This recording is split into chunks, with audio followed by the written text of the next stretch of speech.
in that stream. Hey, what's going on, everybody? Welcome back to the EnteR ChazmaN podcast, where, as always, this is your favorite place to hear all of the nerdy video game news that has kind of tickled our fancy throughout the week.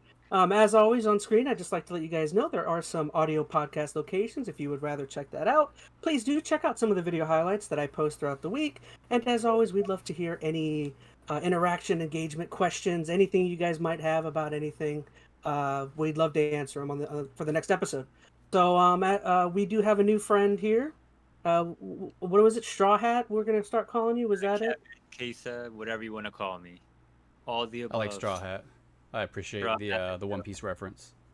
Let's do it. Straw Hat. It matches all the tattoos. Straw Hat hails from the planet Denver, or what is it? Colorado. Planet Colorado. Colorado. I just From the moved into land the attic with metal. I'm getting jealous. It's getting No. lonely down here in the No, basement. it's oh, that's right, attic. I'm the keep big. getting I the- need to flip where we're at on the stream, but yeah. Yeah, the lore is so deep now. It's getting hard to keep track of. No, it's so many twists and turns. But yeah. So I don't know. How have you guys been since our last episode? We've had quite a few things happen. I feel like we're kind of overloaded for news topics right now.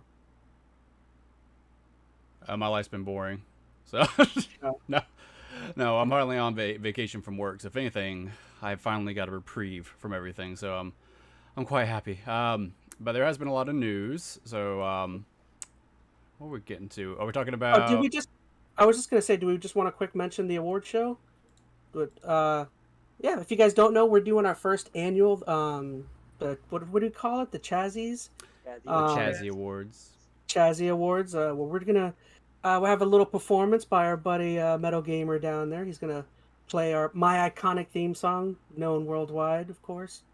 And yeah, we're just gonna talk about some award show. We put out some surveys. We'll see what some people voted on, and talk about some of our best and our highs and lows from the year of gaming and TV shows and movies and stuff. We should add the links to the surveys to the description when they get a chance. If everybody's actually watching this, the two people out there, we can get 2 more votes towards the survey. So. Well, tell you what. After we're done with the stream, I'll put links to the surveys in the description. Definitely. Nice. If also in my community tab on my channel, if you check out there, I also have it posted. But just real quick, just to kind of lightly touch on some of our topics for this week. We got quite a bit. We're gonna finish up our thoughts on Pokemon Violet from the previous week. Kind of been on everyone's tongues the last few days. Has been High on Life. We're gonna definitely touch on that. I know me and Phoenix got to play that. Did you get to play that, Gamer? No, I haven't. I've been too Didn't- busy. While Alright. Phoenix is busy not working, I've been working like hell. I touched on it a little bit. I played it to the beginning. I got to the part where you're hunting the knife now. That's where I'm Okay. at. Yeah, it's a really short game. I mean, you're probably what, like an hour maybe in, something like that. Alright. Yeah. far, So then, Yeah. and then we got Saints Row, and then that'll wrap up our What You Playing section. And then we have a handful of speedrun topics. We have our roundup for the Game Awards 2022, and then we do have a holiday special oriented topic towards the end. Alrighty, so what did you guys want to talk about first? You just want to finish up Pokemon, Phoenix? Yeah, let's go ahead and do that. I know last time had I finished the game last time we talked about it? I don't think you did. I definitely did not. I know I was a little further than you, but I know now. So you've completely finished it. You've done the whole Oh, yeah. quote unquote in game. The only thing I didn't do was what was it? No, nothing. Oh no. No, the only thing I didn't do is I know post game they wanted you to reroute towards the gyms for some reason, and I did Mhm. not do those. I assumed it was beating the gyms once again or something. Yeah, there's not a lot to that. I think they make you go back around, you fight the gyms one more time, and then they have like a final tournament in like the city square. That's the final thing. So you didn't miss much by not doing those. I think the final story beat was really just kind of when you go down to the pit and kind of go through all that stuff with the professor. Mm. So what did you think of that ending? Like when you got to that portion? I definitely think it added a bit of intrigue and intrigue to the ending, but I don't know. For me, it may have been like too little, too late. Mm-hmm. Like I feel like I had already been kind of like that should have been something that they like better, kind of walked through throughout the rest of the game rather than just here's the ending. Oh, all this super heavy, emotional stuff. I don't know. I feel like it would have been more impactful if they would have just like done a better job implementing it throughout the game rather than just throwing everything on you at the end. I think partially as a byproduct probably of how they're going with like the branching paths. Like if you maybe started that Titan path that kind of touches base with Professor like the beginning, and then you don't revisit it for like 8 hours, and then you come back and get like a quick mission, then you go off for another 8 hours. There's not enough to really kind of lead you along narratively towards the end. So I think that loose structure kind of made them lose sight of that main narrative focus. And it also didn't help that like a large part. Or feel free to chime in, guys. I don't know if you got to play the new Pokemon yet or not. Like Straw Hat's pretty big on Pokemon, isn't he? I played Sword and Shield. Haven't played Violet yet. I just haven't had the time. But I do want to pick up Scarlet eventually. I'm kind of interested. I know it's super like buggy right now, but like I want to like revisit when mine wasn't buggy at all. Like I don't think I interacted with any like performance issues or bugs. Granted, I think I played mine exclusively in handheld, and I'd read somewhere afterwards that if you played it in handheld, you had better performance. Chaz, did you play mostly on handheld, or were you docked the whole time? I played mainly docked, almost exclusively docked, and I sent you that video from MaN earlier, another channel I really like. Yeah, I haven't watched his video was super harsh about glitches, and I'll be honest, I didn't see that many glitches or inconsistencies. I don't know. For me, that didn't really play a huge factor. No. Yeah, I think it just depends. I think it's one of those things that when they do occur, they're definitely noticeable, and I think it's one of those situations where you have a very vocal. I don't want to say a minority because I don't know, exactly the percentage that's been encountering issues, but I think those who have been very, very vocal about it. But I would wager there's a large percentage of people who are playing it that aren't encountering any major bugs or issues or glitches. So, I mean, for me, it was a pretty smooth playthrough, so I wouldn't let that keep you away from playing it if that was your big concern. If it's time, it's time. But. Yeah. If you guys didn't see our previous first talk about it, like, I still don't necessarily think you need to rush out to play this. I mean, did you play Arceus? That's where I was gonna I kind of like I saw it and I was kind of and I was like it looks like a low res Legend of Zelda like Breath of the Wild. It was like a lot of the environment was pretty empty, so I was like, I'm not really interested in playing this one. Violet's the same, if not worse. Go play Pokemon Stadium. That looks better. Both games look bad. What's that? Yeah, neither of the other games are like graphical powerhouses, but I mean, if that's what kept you away from Arceus, an empty kind of barren world, you're not going to be excited by Violet and Scarlet. Arceus does more interesting things than Violet and Scarlet does. I'd recommend that hands down above Scarlet. Okay. If you watch the last one, he's harping about Arceus the entire time, making you want to get it. I think everything that Scarlet does, Arceus does better, but we won't, trudge out that old topic. Anyway, I want to know how you felt about the ending. So you said too little, too late as far as the narrative stuff? Yeah, I mean, it almost was it almost was so late that it was just kind of like it just kind of sat weird with with how everything else operated. I think that's for. And plus, I didn't even like the entire walking section that lasted like 45 minutes just to get to that part. Way too long, yeah. Like you get used to playing this entire game with this like enhanced speed, vehicle Pokemon, and you get like so used to traveling the region with that thing, and then for them to like for almost an entire hour of the last section, for them to just strip that away from you, and just because the Pokemon's tired or something, I don't remember what it was, but yeah, that was rough. Yeah, I think part of it was I was pretty much kind of like at the end of my line with the game anyway at that point, because I had done everything that the game had. I'd caught a majority of the Pokemon at that point before I went to the final end section. So I was ready for the game to pretty much just be over.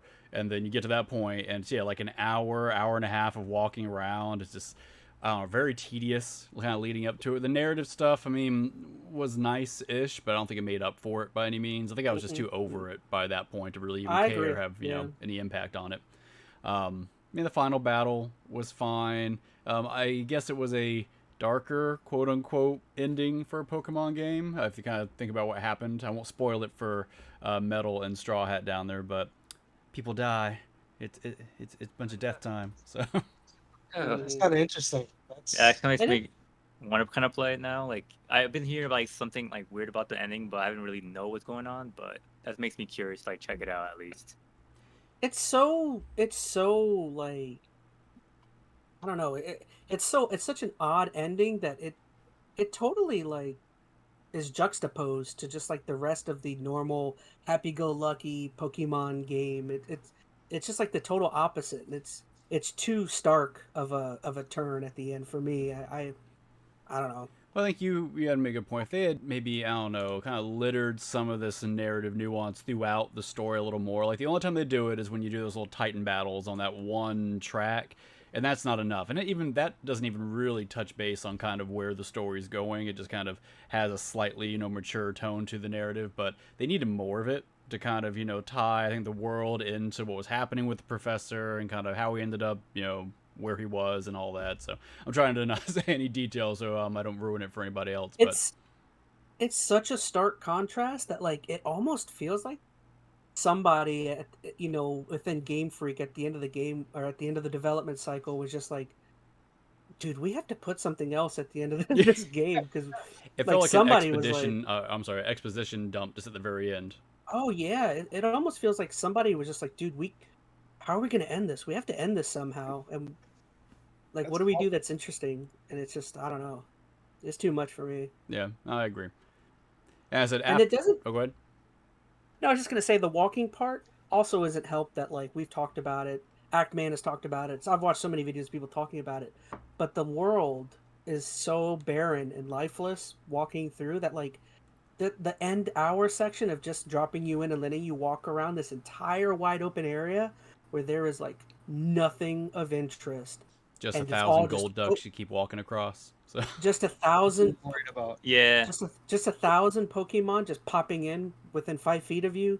It's just like, So I got a quick question. What do you guys think it is like? Is the limitations of the Pokemon game, or just like they didn't give enough development time to actually that's build a we world? talked about it. We think it's that latter. We think it's Game They were Freak trying just to is push not it. giving them much development time, or they're rushing or something. yeah, we talked about it because being Game Freak, it's on a 3-year cycle for all their mainline Pokemon games. But it's not like that's the only game they're working on. Like within the past 3 years, they put out Arceus, they put out the remakes of Diamond and Pearl, they put out I think like Pokemon Ranger remake or something. Like they put out basically a new Pokemon game every year. It's a pretty small team. Didn't we look up? It was like 200. I think it was shy of 200 people. 300, yeah. Like that's pretty small for what the biggest people, IP in the entire world. So I don't know. I don't It's a think it's quick that they are turnaround. not trying, and they are trying to introduce some new stuff. Like I said, between the stuff they tried to introduce in Arceus and some of the stuff they attempted here, they're trying new ideas. There's just not enough time in the oven for any of them to really get fleshed out. So if they took it, really could just spend some more effort on world design, have some interesting architecture and environments, and the Pokemon interacting more in the world, like that would help so much. Like there's a good foundation in there somewhere, but there needs to be a lot more built on top of it. Well, what's interesting is that like I definitely feel like they did try and put more time into development or adding features was definitely within like some of the multiplayer aspects, like of the raids and all of that stuff. But the problem is that the co-op aspect in the open world is so boring that it's just like, Well, here I would somewhat argue against that. So, I mean, yes, this game has more multiplayer than Arceus did, but none of the multiplayer stuff they have in this game is new. The raids were in oh, is Sword and it Shield. not? Like those Oh, are I don't those. know. I don't know if they called them raids back then. I don't remember. They were like those little. They were still like little crystal houses you went I into, guess then yeah. you I know guess I fought can those see that. Gigantamax Pokemon or whatever. That's exact same thing they have here, just with a different coat of paint. So they haven't really Yeah. added any new multiplayer features. They just brought some stuff back from the older games and integrated it into what they did with Arceus. And you're right, like there is quote unquote actual co-op in this game. If you haven't played it yet, Straw Hat, where you can actually get in with I think up to 3 other people, so 4 people can get into the same world and instance together. But there's like nothing to do once you instance together. Like you can't battle each other, at least not that I could tell. If you go into like a gym, you all then instance into your own gym, so it's not like you get to fight a gym leader together or anything. I think the only thing you kind of do is if you see all the same Pokemon out in the wild, you can go fight the same Pokemon. I don't know. It's pretty lackluster. Besides seeing the other people running around, there's nothing else to really do with them. So, bit of a missed opportunity. kind of like running around with your friends, pretty much. That's saying you guys all do your own thing at the same time. Yeah, there's And that's no kinda like what happened. emoting or anything. I And think I think you could customization's emote. There was terrible. some kind of like Really? Oh. chat or emote log, but it didn't really matter. Like we spent maybe 5 minutes following each other around.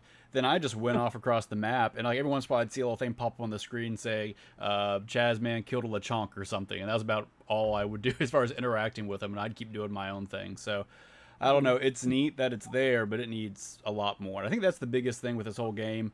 There's a lot of decent foundation, but it just needs a lot more. So whether that be more development time or better design implementation, I don't know, but it needs more.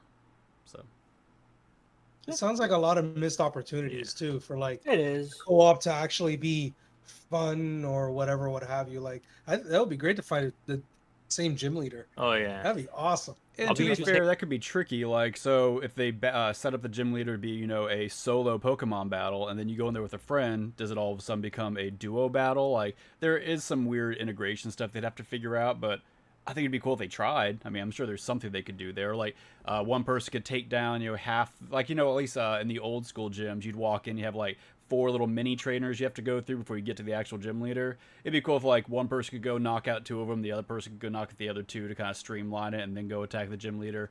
Of course, that point's kind of moot because they got rid of all the little mini leaders in front of it in this game. So I don't know, but yeah. Ultimately, I remember, to repeat a point that you and me, or I think you made.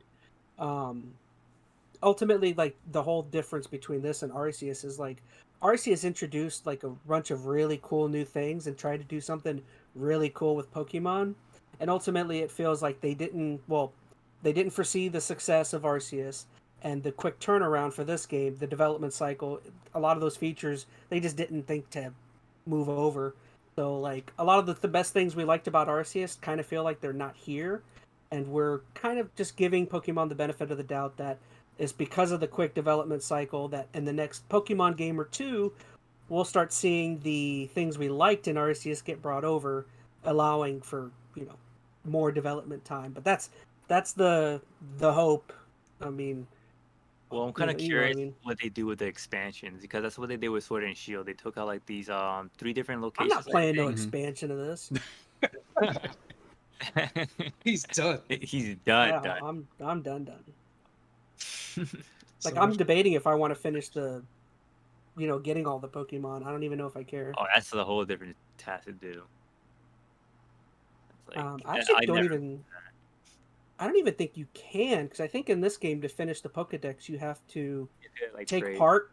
Yeah. Well, no, you have to take part in like raids and things or something, and there's like a weekly challenge or something, and there's a different Pokemon that's offered. Like, I heard that Charizard, someone gifted me a Charizard in my stream, which I thought was pretty great. And apparently the only way to get Charizard was through like a raid or something. So I don't know how it's working. I think there's some stuff that's you can complete the decks now. Here's the thing: it has the mystery trade stuff back in there. So I mean, if you just go spend a little bit of time in the mystery trade system, then you can probably get your missing Pokemon pretty easily. I know some ways to even like kind of exploit that if you know what you're doing. So I mean, you can complete the Pokedex if that's what you're trying to do. But you're right; you're supposed to go through raids and special events to get everything. Interesting. Alrighty, well, I don't know. Do you have anything else to kind of? I think we put the cherry on top for Pokemon. Yeah, this is. It was disappointing for me. I was honestly really looking forward to this game. Coming off Arceus, like that was the biggest surprise of the year for me, was Arceus being what it was. So I was hoping this game would build upon that a lot more, and it did not. So, Straw Hat, if you're interested at all in playing Pokemon game, pick up Arceus first, and then try Scarlet and Violet and see what you think. Probably wait on it for a sale. Or just go back and play Ruby and Sapphire or something. I don't know. Red and Blue. At least that. Go play a real gamers Pokemon game. Real gamers. All right. Pokemon Spinball. Ooh. Pokemon Spinball. Pokemon. They had the Pokemon Pinball ones. That's it. Yeah. Alrighty. So, what do you guys want to move? Do you want to go on to Saints Row or High on Life? I'll go next. And the only reason why is because I know you guys have a lot to say on High on Life. I'm just getting started with the Saints Row. I did not like it. I'll be honest. This is the new one, right? The remake. Well, or whatever it is. Can I just say, as someone who, I'm not a huge fan of the original Saints Row. I love Saints Row 2 and 3, and then 3 was the best what one. is it? 2 and I 3 love, are best. Yeah. like 3 is absolutely my favorite, especially when you're running around with the jelly bat. Mm-hmm. That's like Jelly. like me and Phoenix have The pictures jelly bat. running around, jumping off buildings with the jelly bats and running around naked in the city. That was And I probably did one of the best co-op games I think I've ever played with anybody, just because of Yeah. how much crazy nonsense you could do with the other person. I did think 4 had some fun aspects, but it didn't have what 3 had. I don't think. It went a little overboard. They went too much. I think they kind of went a little much, and it was not bueno. It was okay. I mean, this one, I don't know. I just there's some the gameplay's okay. Obviously, I don't think they were trying to do anything new, but I didn't feel anything that had. I kept playing it, and the more I kept playing it, the more I just was not enjoying the game. I'm gonna play some more, but I just wasn't enjoying it. Well, to be fair, I don't think that's like a unpopular opinion. I think this game was kind of review bombed by many different sites and users. And it's when you crazy say you didn't because enjoy it though, like what's the sticking point? Is it narrative? Is it gameplay? Is it a little bit of everything? Like, it's a little bit of everything. The narrative, I'm only about like several hours in, but the narrative is just it's not interesting, to say the least. It's not very interesting in my opinion. They were trying to do some things that I don't know, I just didn't like it. The gameplay, the controls are okay. It runs the way it's not janky, which is good. I guess if it had any good points, the controls were pretty smooth for the most part. Now, granted, I'm not playing it on console. I'm playing it on PC. That's the positive. So- The controls, the game was functional. It was functional. when I pushed You the could button, move it. things happened. So, Now, yeah. that's the box because quote right there. The pause button worked. I'm good at quotes. So, like, keyboard and mouse works awesome, but that's because it's keyboard and mouse. I expect a game like this to, work fairly well with it. I'm not sure on the controller aspect of it, but now that I'm mentioning it, I'm gonna try it out. So I'll probably tap on it a little bit again later on, just to kind of give you guys a little bit more insight before the next game. So I guess just kind of to hit on that again, like comparing this to the more popular Saints Row games, what exactly did this one do that those or what didn't this do that those did? Was it the humor? Or was it just a different style of humor, or was this I'm gonna say it's like it's almost a different style of humor. I'm not sure if it's like less of it. but like a more modern, I Yeah, guess, just less more PR maybe?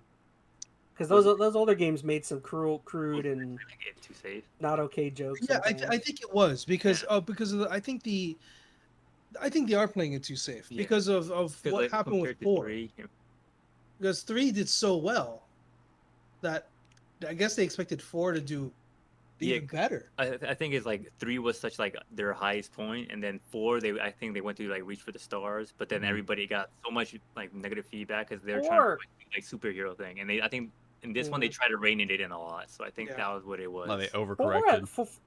at least was so out there that I actually kind of liked 4, even though it wasn't as good as 3. It was still fun to play. Like the narrative got just obscene, but I mean the gameplay was still really fun. It was basically Crackdown by the time you got to 4, and I'm a fan of that kind of stuff where you just bounce around and collect all the orbs. Being in the car with that Martian singing, "Girl, you got what I need." I don't know. There were aspects of 4 that I remember. It still had its moments, yeah. Yeah. So So I'm what about? gonna continue playing it, so then I want to give you guys more of it, like more feedback on the next one. So just to kind of tip on it one more time. Like it's not, I don't know. I kind of want to give it more, but it's just Kind of like a drag to play. yeah. It's like almost like And that's the worst. I think that's the worst thing. Like when you feel like you're playing a game out of like, I don't know, obligation or something. Like you play a game to have fun, so if you have to like drag yourself through it, that's like the worst feeling. I don't know. Yeah, it is. Looks like the character customization at least pretty good on it. Yeah, they have some stuff with the character customizations. It's pretty neat, you know. It takes place in like Arizona, right? It's like some weird. I think it's Yeah, Arizona. I believe it is. Yes, from what I remember. Yeah. So it's, interesting, but not interesting enough for me, I suppose. I'm curious to hear if it gets better for you. Yeah, I'll mention on the next podcast. As far as I know, the game did not sell well.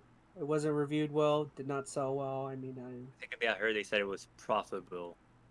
Yeah, It was profitable. That means they broke even. That means they broke even. Yeah. No, honestly, I'm surprised by that. It had some deep sales recently too. I feel like within a month, I was seeing it like $30, $20. Like it was way down pretty quick. Yeah. It reminds me almost not the game, but like the reception kind of reminded me a little bit of Gotham Knights, where it kind of just I played it and it kind of just came and went, and I don't think many people were like blown away by it. But I don't know. All right, so yeah, Gamer City's gonna come back to Saints Row. We'll very excited to see what his rest of his thoughts are, and then we're gonna move on to again the major game that kind of everyone's been playing the last couple of days. A game that just came to Game Pass, the High on Life, the infamous Justin Roiland creation, or what's his company? Squanch Games. Squanch Games, yeah. Is his development company. Man, oh jeez, where to start with this game? It looks super fun. It wasn't the greatest game ever, but it was something. Where do you want to start, Phoenix? Oh man, I don't know. I mean, I haven't finished it yet. I think I've only probably got an hour left. You didn't finish it? No, I thought you finished it. The past day, I've been doing stuff with my wife I and feel kiddos, bad so for I've been adding all it, pulled away then. from it. Huh? No. I mean, I want to hear what you say. I'm not worried about being spoiled by it or anything. Dude, the ending is not. It's not about the ending with this game. It's about everything else in the game. Yeah, I've only watched a little bit of your playthroughs. I did see your watch your little highlight video of the top moments or favorite moments of it, and I had played through most of those. What's your general feeling on the game? Because I don't know where I'm going to land in comparison to you. Well, I guess just to throw it out there real quick, the one thing I am like, because we already did our like nominees for the game for the ChazZ Awards, and luckily I don't think this fits into any category for me, so I don't think this gets. I probably could have by slotted anything. it somewhere, but I'll wait to say where. Yeah. Say that again. I forgot your last point. Shoot, I already drifted away. What was your question? Oh, you were saying what I thought about it? Yeah, I want to know what you thought about it, because I'm curious where I'm going to land in comparison. I really enjoyed it. I don't know if it... I think the perfect place for it was Game Pass. I don't think this would have been a satisfactory... Because it's only maybe 8 to 10 hours.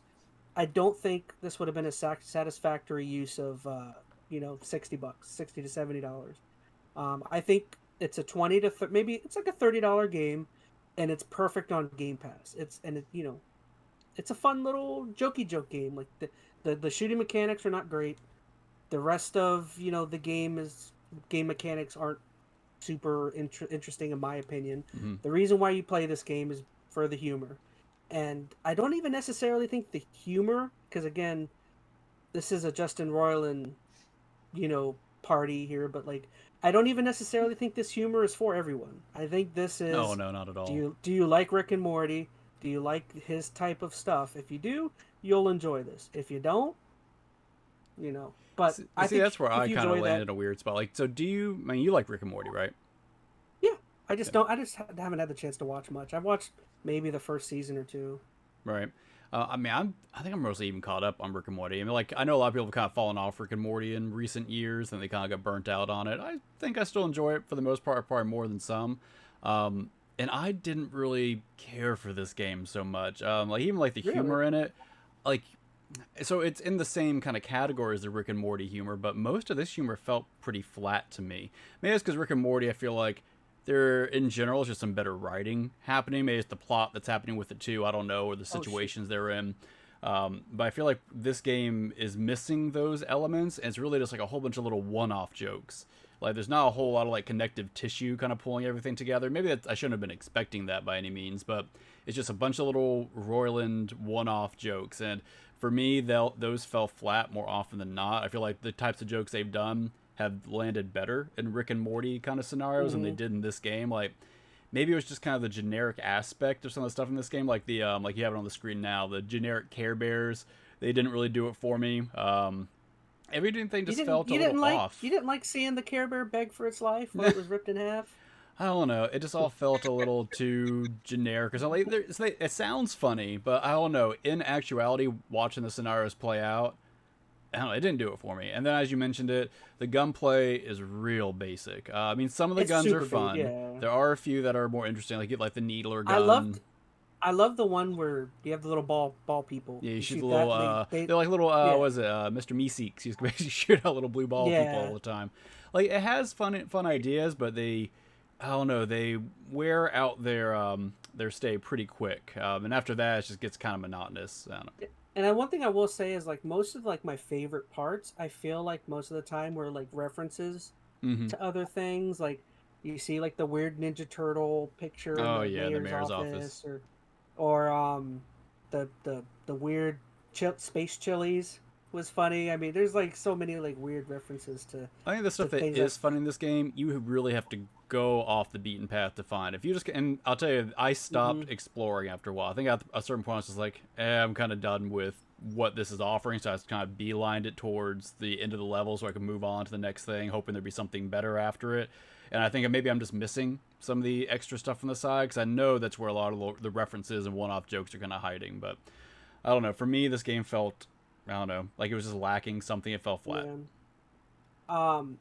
There was, I don't know if you saw my video, there was one particular section I thought that kind of spilled out basically the game. It's the, what was it, the bad show? This is the bad show. Nothing happens, but maybe something will, you know? But, like, he even says something to the veil of, like, I'm just gonna sit here. I'm gonna sit here, and nothing's gonna happen. And it's not gonna be funny. But then it's gonna turn around, and it's gonna become funny, because it's not funny for so long. And it's like, right. That kind of happened, or he called it anti-humor. And I do feel like to an extent they try to utilize that's much Roiland's of that. style. Like he takes something that is either a little funny or not funny enough, and then he pushes it so long that it almost gets uncomfortable to the point it becomes funny. And then it's real easy to go past that point, though. So it's a real fine line. And maybe just because I've seen so much of it in Rick and Morty, and I think it's been done better there. I don't know. It fell flat. Sounds like a Family Guy kind of like thing. Like they would just keep going with it until there's a lot of that. Yeah. I get the people who do like it. I mean, I get it. I mean, if maybe you're not as burnt out by some of the Rick and Morty stuff, or this just is your particular flavor I'm not, of humor. Because, like I said, I've only seen the first few seasons. I have not been like closely following Rick and Morty. And maybe that helps if you've had a little bit of a a separation from the Rick and Morty Roiland style of humor for a bit, then this might come back feel a little more refreshing. I think since I have been mostly caught up with Rick and Morty, and now it's just kind of more of that, and also I think a little worse version of it, it just doesn't do it for me. Yeah, I mean, I guess just for me, I guess the game just did what I was expecting.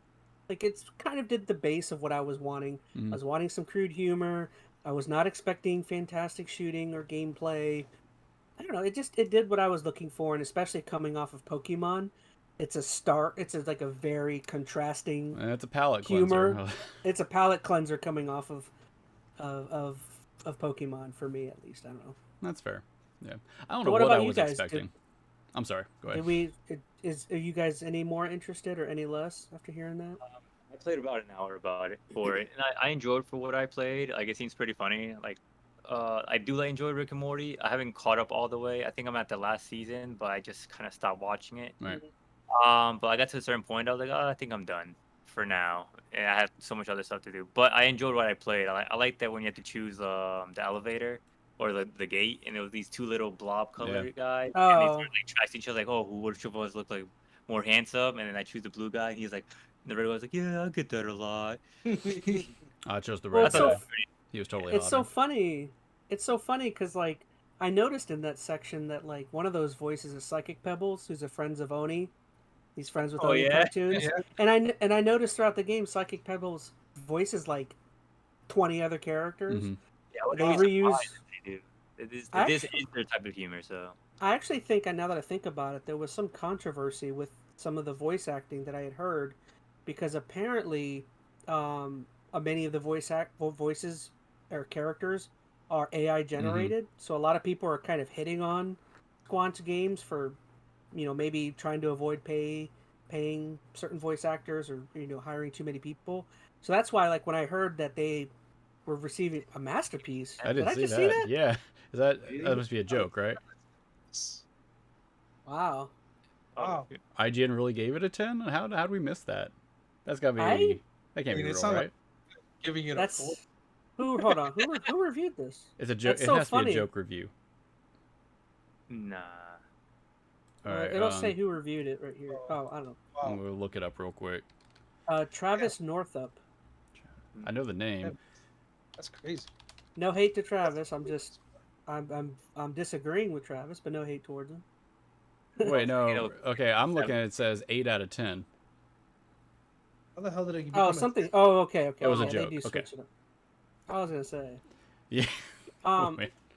Got fooled. I lost my trail of thought. Shoot. Oh, you're talking about the AI. Oh stuff. yeah.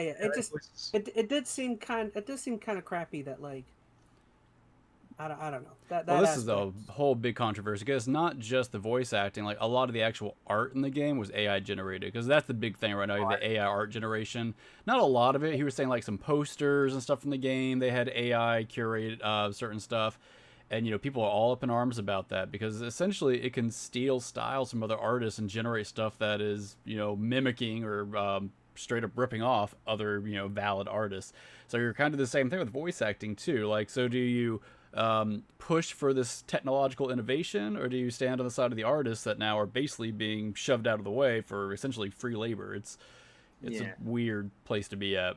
But this is the first game that I know of, at least that they've said, outright, yeah, we've utilized this AI tech. A lot of other games might be using it, but they haven't been so bold as to say. Yeah, that's a hot topic right now. There's a lot of artists like kind of fighting against this because like it's just directly like just stealing these artists like styles, their sources. So you can type anything pretty much and they'll like generate. It goes by keywords. So they pretty much grab stuff like from random artists and they kind of generate their own style in a sense. Well, it's different each time. Yeah, and they don't credit the artist either. So that's the main issue. Yeah. Well, here's the thing too. I don't think a lot of people are thinking about it. So AI content generation, just period, is going to be a really weird thing to watch, because it's not just going to be like art and voice acting, but so Metal's a 3D modeler. I know you do a little bit of that too, Strawhead, don't you? Yeah, they could easily have AI generate 3D models based upon whatever artist renderings they want out there, and that basically puts all the graphical modelers out of business, right? They could do the same thing for programs of a certain level. Like most content with given good enough AI could just write it or create it without any kind of human input or very little. So it's a weird landscape to be in. I just thought about it just to kind of extend off of the image aspect. Did you hear about the whole thing? It wasn't a big thing, but the Crisis Core, the recently Final Fantasy game that was reviewed. I know they had a watermarked image. Yeah, like an MGR or whatever. It was like a Getty image or something. Yeah, in the background. It was so funny. So that's the question. Like, would you rather have them just, use weird stock art for like pad out games? Or is it better use of technology like this, where if they want to add something unique, go grab an AI generator and make a wallpaper to throw inside the game? Like, which one's worse? Yeah, it's true. Yeah, that's one thing I do argue about that is just like there's a competition. Like, I think it was hosted by ArtStation, and one of the people that submitted that won was an AI generator. So yeah, so this guy, he just did it to prove a point. Like, how they classify like who's the winner, what's the best type of artist, or what kind of scenario they're applying to like the artist. So they pick a theme, and then this guy just did it, and he's a well-known artist. He's actually an artist, but he's like, I just want to see if I can prove a point. Yeah. He threw the theme of the submission in, and he pretty much like just put like a whole bunch of random keywords, and he ended up winning. And at the end, like when he won, and the thing is, it was tied with prize money as well for. Yeah, I think he took it away. And yeah, so he won it, and then like everybody started kind of like hauling to this AI generated art, which is kind of like putting a lot of people out of business. That's why a lot of people are fighting. Because it's high quality stuff. Some of the images you get at it are incredible. So stuff you wouldn't even think of even making. Yeah, that it can be made in an instant, right? Instead of a trained artist taking, weeks to toil over to make this piece of art, it takes computer seconds to do it. Like look at. Yeah, it looked like, and the piece I won was like pretty interesting. It looked kind of like a Dune piece, like a mix of Star Wars and Dune, which was pretty interesting. Yeah, I don't know. I look at the B-roll. No, I was gonna say, look at me. I'm AI generated right now. You just wanted to see. I wish, because then we could delete you. I'm not an actual human. So I don't know. It's going to cause issues. Like although I'm all for new technologies, I think this is going to be a major issue. They can't find a way to regulate it or flag it. Like, how do you even flag something like that well and police it? Like, it's going to be so rampant with plagiarism, essentially. Like, I don't know. It's one of those things though, where it's like it's also just not fun. Like great, yeah, my logo I made is crappy for my channel, but like I'm proud of it. I made it on Paint, like whatever, like it's more fun to, I don't know. That's fair, but fun doesn't always equal profit. Like, you think about any of these major corporations right now, there's, to my knowledge, no regulations or anything against using AI generated art, even if it's pulling theming and images from other artists, and they could save hundreds of thousands of dollars not paying legitimate artists and still get high quality art. So it's not about it being fun. I mean, I agree, you definitely get more satisfaction putting your effort into something to create, but if you look at somebody just trying to, keep the ledger right, and they're like, I can save $100,000 just going online and grabbing these images, that's where they're going to start leaning, unless there's some kind of regulation against it. So. Future. That sucks. Yeah, it's going to really be a game changer now. It is. Yep. I was looking into the code of some of that stuff. People are rallying against that right now. So. Yeah. All right, so overall thoughts on High on Life. What did you think? It's fine. Yay, nay? Would you recommend? Would you recommend it to only specific people? I'd recommend anybody to try it. Like, being on Game Pass, I think, is going to be this thing's saving grace. Like, you can try it out for an hour or two, and you'll know pretty quickly. If in that first hour you're not feeling it, you're not going to feel it for the rest of the game. So, you'll know pretty quick. So, try that. But if you're not feeling it after the first hour or two, don't expect things to change for you.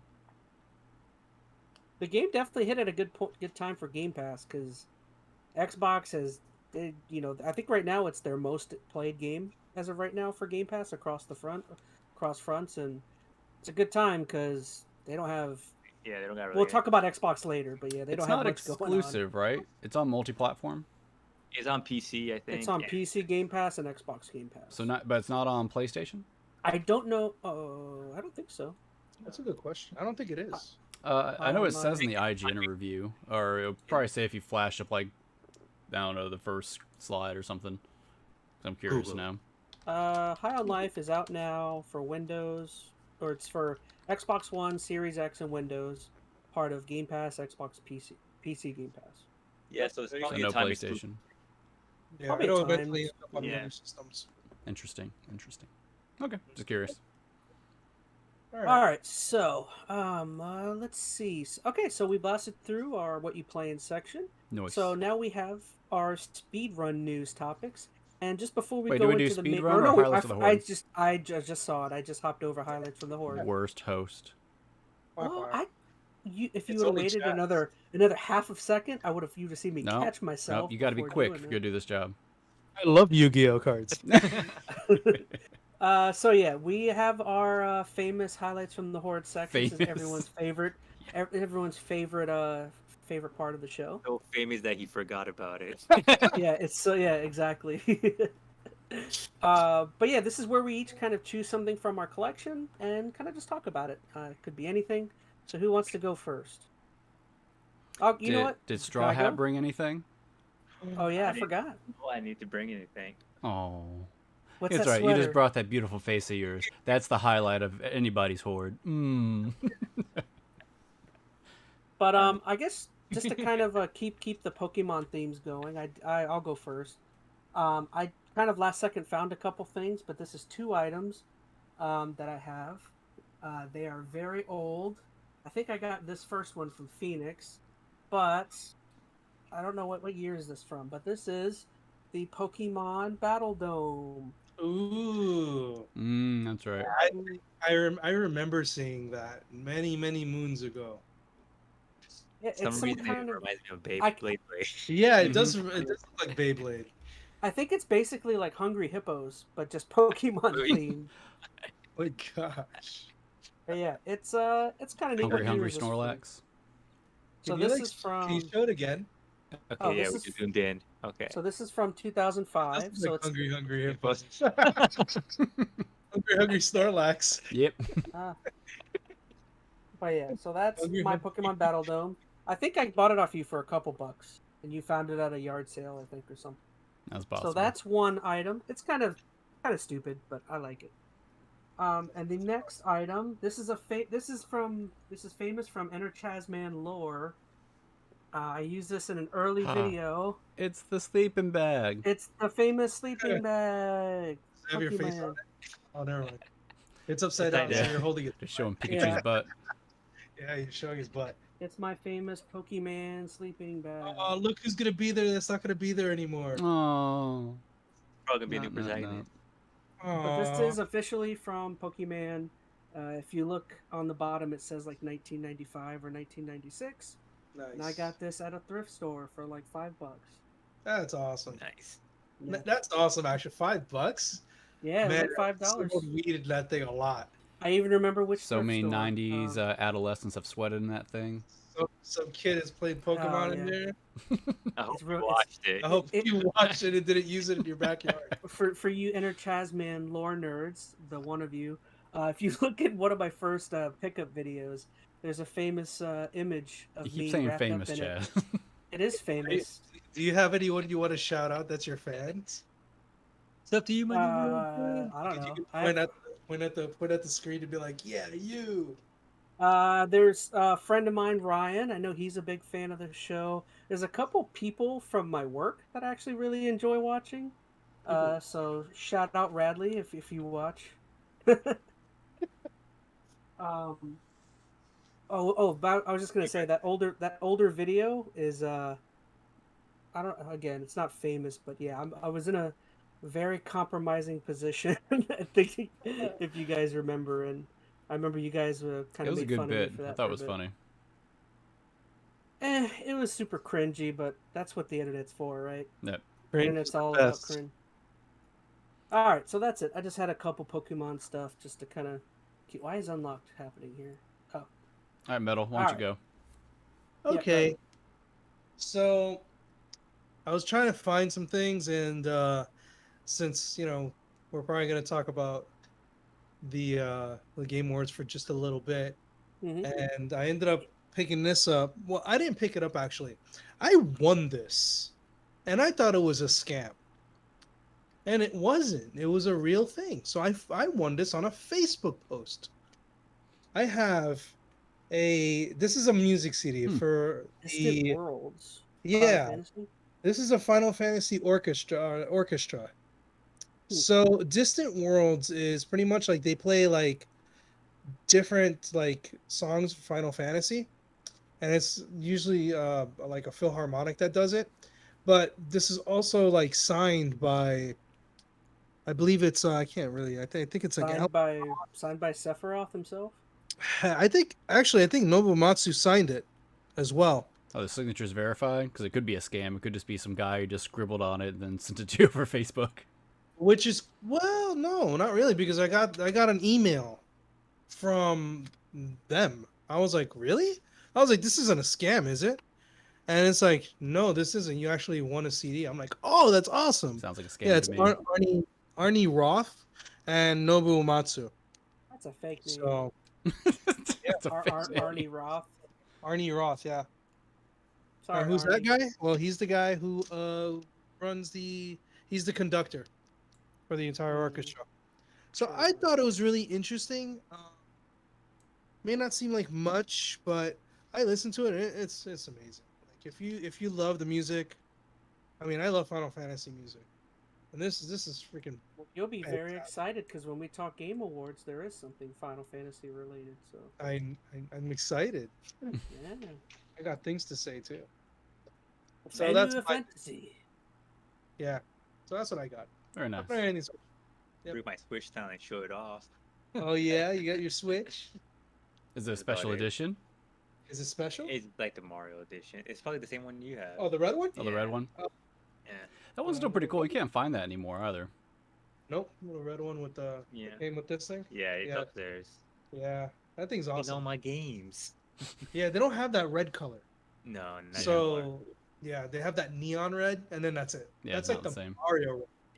All right, Phoenix, show your whatever you got.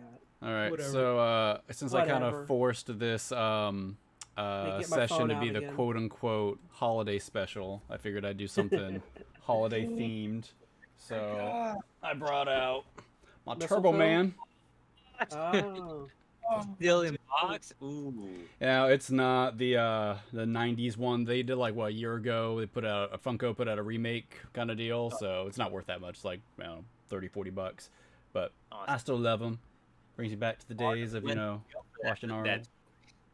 Man. Oh, no, it was Arnold or the other guy that went to jail for that toy? It was Arnold and Sinbad, right? Yeah. That's the toy, right, from that one movie? Yeah. With the kid. Yeah, Jingle All the Way. Jingle All the Way? Okay. So I've only seen that like once, so. That's actually one of my favorite Christmas movies. Like Home Alone's my favorite, but I like watching Jingle All the Way. It's a fun one. It's all about the Grinch. Jingle All the Way. Ultimate Christmas movie. Put the cookies down. Yeah. All right, so that's mine. Nice and quick. Okay. All right, well, we blasted through highlights from the Horde. So now we're going to move on to some of our speedrun news topics. And just to be quick, we have one speedier news run topic I threw in there where we can just kind of briefly go over it and just to blast through it.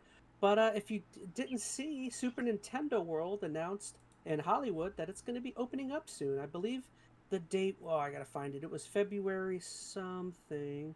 February 17th. But yeah, so if you don't know, in Japan they had, when did they open the first one? It's been a little while now. A couple years before COVID. Year and a half. Yeah, it's been during the pandemic. I remember they opened up and then they had to close down. Yeah. Yeah. They had to close down because of COVID. They were open for like a week. Yeah. But this does officially mean we have a Super Nintendo World closer to us, at least. Now, still on the other side of the country. I don't know if I'm gonna go on the other side of. When does the one in Orlando open? Never. They haven't said officially. Well, I still don't think so. I thought they had like a tentative date. I thought of like 2023, so sometime next year. I don't know if they're pushing that at all because they're also building, I think, some other theme park is like a legacy park. They have like some old rides or something. So I don't know if that's slowing them down or whatnot. But it's supposed to be the next year or so. They should have it over here in Orlando. So that's what I'm waiting for. I'm close to the one in California now, but yeah. I can't wait to go there someday and spend $12 on a turkey leg. Oh, it's gonna be more than that, man. Inflation. Yeah. Dude, last time I went to Universal, like 4 or 5 months ago, I got what was it, what are those teas? Oh, what is it, Long Island iced tea? It's like $20 for a single Long Island. I'm like what, the man can't even get drunk at Universal anymore? Long Island iced tea. Like, what guy orders a Long Island iced tea? No. You might as well ask for Shirley Temple. Whatever. What do you guys think out there? Am I not cool for ordering a Long Island iced tea? I'd love to know. Hey, do what you want. Do what makes you happy. I'd love to know down in the comments whether I'm not cool. But yeah, I don't know. It's cool. I'm excited to hopefully go someday when they open one in Orlando, but I don't know. I don't know what else you guys have to say about this. No, I mean, I do want to go. This one does look like it's pretty much exactly the same as one in Japan. They have the same rides and everything, so that's cool. I would love to go to it. I mean, that'd be a great trip to go to. Like, just be with friends and be like, yeah, let's go to bar. We can do around the world like we used to, but with Super Nintendo World. Yeah, that would be fun. Well, now if we have to pay $20 for Long Islands, so. Yeah, I know, right? Yeah, Chaz. Super Mushroom Punch. Super I know, right? They're totally not going to ask any of us to leave with all the families there. Oh, Carlos. Yeah. No. You still talk to Carlos. I do always. Or can you stop? Can't Can do you that stop again. harassing my Mario employee? Leave him alone. Let's move. All right. Gosh, it's so fun. I wanted to add. I don't know if you just kind of randomly thinking, but like I wanted to add the whole fusion thing. I thought it was a little too sciencey for. You heard about the fusion breakthrough that they had scientifically? No. No, what they. Gosh, I will explain it. I was gonna add it as a topic, but I thought it would be not game related, so I don't know. But basically, in science, they had discovered like, they made a breakthrough in terms of like creating energy through fusion, which is like crazy. Like they were able to generate like 200 lasers upon a point, like the size of like an eraser on a pencil, and they were able to generate energy and heat from it. Which obviously for like fossil fuels and the way we currently generate energy, it's vastly different. They basically. That's why I didn't add it. Because I didn't think you guys would want to talk about it. It's interesting. I don't know. No, again, I'm not going to go on since you guys are already. That broke your heart. I'm sorry. Talk about like how they No. create, like a black hole, but I don't want to get into it. Well, what's cool about it is it's basically the technology that was in Iron Man that they're like just discovered pretty much. We're gonna walk around little arc reactors in our chest pretty soon. Yeah, pretty much. That's what Iron Man like created in the cave. But it's something that like me or you are never going to be able to see like in our lifetime. It probably isn't something that'll be created. All right, I'll move on. I'm glad I didn't add it because you guys seem so fervent on I'm on super talking. enthusiastic right now about this topic. No, that's what I do at work all day is just listen to people talk about stuff. All right. All right, So, pitch the next topic. Yeah. So we're gonna move on to our actual speedrun news. And hold on, I wish I had some violin music here. But if you, what it sounds like is the Pokemon anime. It sounds like Ash Ketchum is being put down for good. They're getting rid of him.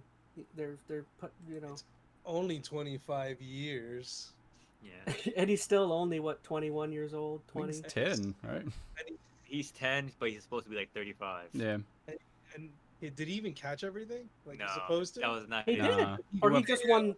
Well, he just won. Finally He won won the a league tournament. challenge, though, or league tournament, whatever. Forever.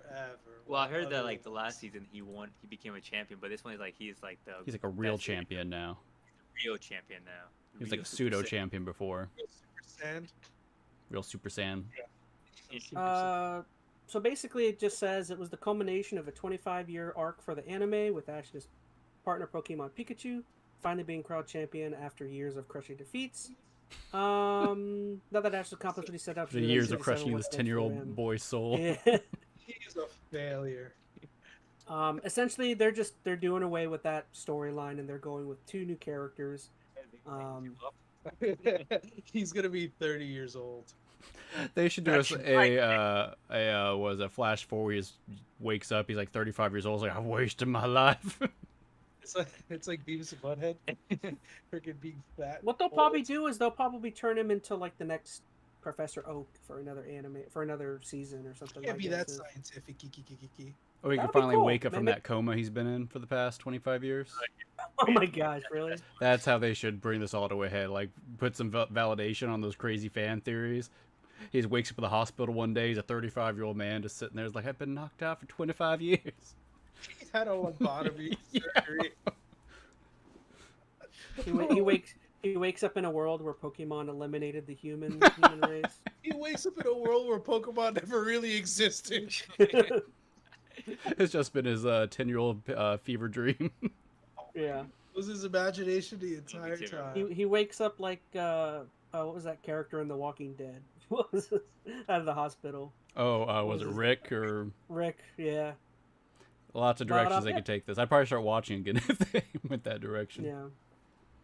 But it doesn't sound like you guys have a heck of... I mean, before we started streaming, me and Phoenix were talking about how, like, at first when I had heard this, I was kind of bummed, but, like, I'll be honest, I haven't seen Pokemon since probably seasons 5 or 6. Well, so the only people who are going to care about are people like us Yeah. in their mid-30s, like, and we're not watching Yeah. this show anyway. I mean, I'm not. I mean, ChazmaN is still keeping tabs on it. No. But, like, the people who are watching are still kids right now, and they probably don't care that much about Ash. That was very much an our generation thing, so they're probably ready for whatever new protagonist they want to throw at them, so... They're probably tired of him. Yeah. They're gonna get everything from Scarlet and Violet. Bring them in. Well, I think that's what they're doing. They're supposed to start a new franchise, not franchise, but new season, series, whatever they want to call it, where it's got the new starters, they're in Paldea, whatever region they're in. It's, you know, all the new stuff. So They're probably doing like a whole new arc in general. Yeah. Yeah, without Ash. Yeah, without Ash. Retiring him. Yeah. But I think it's probably smart. Like, yeah, dump the baggage, start new. Kids aren't going to care, and I don't think really any of us are going to care either. I do think we get like kind of a what is it? They're doing like one last either season or kind of mini series where they kind of like give Ash kind of a, you know, last hurrah. He goes back and meets like Misty and Brock again. So, you know, maybe they'll get some nostalgic viewers coming back and watching it for, you know, the first time in 20 years. I say nonsense. This infuriates me beyond everything. I'm gonna go angrily type in some chat somewhere. Do it. Show people how angry I am. Show them what for it means to be. Are we at 5 minutes? Where are we at? We still got a minute left. I was like, man, this is a long time. All right, Kevin, dance for a minute. Yeah. I want to be the very best. Well, All I right, guess so yeah. we're gonna round this one up. Yeah, I can just stop it. Whoop. Okay, I'm glad we have the Reset technology timer. where Yay. you can just stop it. Like magic. So moving on to our final topic for the speedrun news. This was kind of interesting. I mean, it wasn't something totally unexpected, but apparently James Gunn has dumped Henry Cavill. So Cavill will no longer be playing Superman, if you didn't hear. They are going to be... It sounds like Gunn is just totally reworking the DC stuff. And he's totally kind of dissing the Snyderverse. And he's going to be going with the young Superman. So, yeah, that means Cavill's going to get recasted. Just to kind of go on after this news, Cavill... Or should we just... Yeah, I'll touch on that first. What do you guys think about Cavill being removed as a Superman here? I almost said Spider-Man. I want to see Cavill as Spider-Man. That'd be... Cavill as yeah. I want to see Dwayne Rock Johnson as Superman. we got as close as we're gonna get. But... I mean, I'm sad. Yeah, are you guys in favor? I mean, I like Cavill as Superman. Yeah. I mean, I thought he definitely looks the part. I don't think he's ever been given a whole lot to work with. But I'm fine with them wiping the slate clean. Like, the DC universe has been all over the place, and I feel like they're just holding on or grasping at straws at this point. Like, a refresh is probably in its best interest. Honestly, I'm more interested now to see if they keep anything from the old DC universe. I believe the only person being brought back as of right now is Momoa. And I don't even think they said he's coming back. They just said they haven't gotten rid of him. So well, you got to think too. So here's the one I'm curious about: that Flash movie that is still technically on the docket that they probably poured all this money into, and I think is mostly done. But you have freaking Ezra Miller, who's pretty much, you know, ruined like any kind of reputation he might have with this, and probably put tarnish on the entire franchise. So. And they said Affleck they're bringing back, but only as a director, so he's not replaying Batman. Well, didn't he have a cameo in the Flash movie? I'm pretty sure he did. No, that's Michael Keaton. I think the thing was Affleck was supposed to have a cameo too. He probably will, but I mean, I just don't think he's going to get his own movie. I don't think he's getting his own movie. But I guess my point is, like, what's the benefit then of that Flash movie even coming out? Like, it's not going to be building on a franchise anymore. If they've already let Cavill go, trying to make a profit of what you spent, will it though? Like, with all, if anything, I think Ezra Miller's tarnished it so much. Like, I don't know if that's going to help the brand. I mean, I don't know. I'm just curious if we're waiting on that announcement. I will go see it because I know Michael Keaton's in it. That's the only reason I will just want to see Michael Keaton. No, but that's just me. Anyway, I know we're talking about Cavill in particular, but just, I don't know, kind of reaching out. I am sad to see Cavill go to a certain extent, but I'm okay with it too. And just, are you excited for a young Superman? Like, I'm like, I know there's a lot of people that are complaining that they don't want an origin story, but Okay, he said though, I don't think anybody's read the article. He said it's not an origin. When they say young Superman, it's like his first few years at the Daily Planet. So it's like, you know, the Batman that just came out with what's his face, Vampire Boy. Yeah, I think they're doing. Yeah, Pattinson. So they're doing that kind of thing where it's like they're not doing an origin. Like he's already who he is. It's just early Superman. So I don't think that's necessarily a bad thing. I mean, I feel like all of us are wanting to get to the more interesting like rogue gallery that he has. Like everybody's wanting a Brainiac movie forever, and this just pushes that I think further out into the horizon. So I'm kind of more curious to see how Gunn handles a plot like that. Like, I mean, I've seen him. I've seen a lot of movies he's produced and directed, and it's like some of them more humorous. I have seen him take on some more serious projects.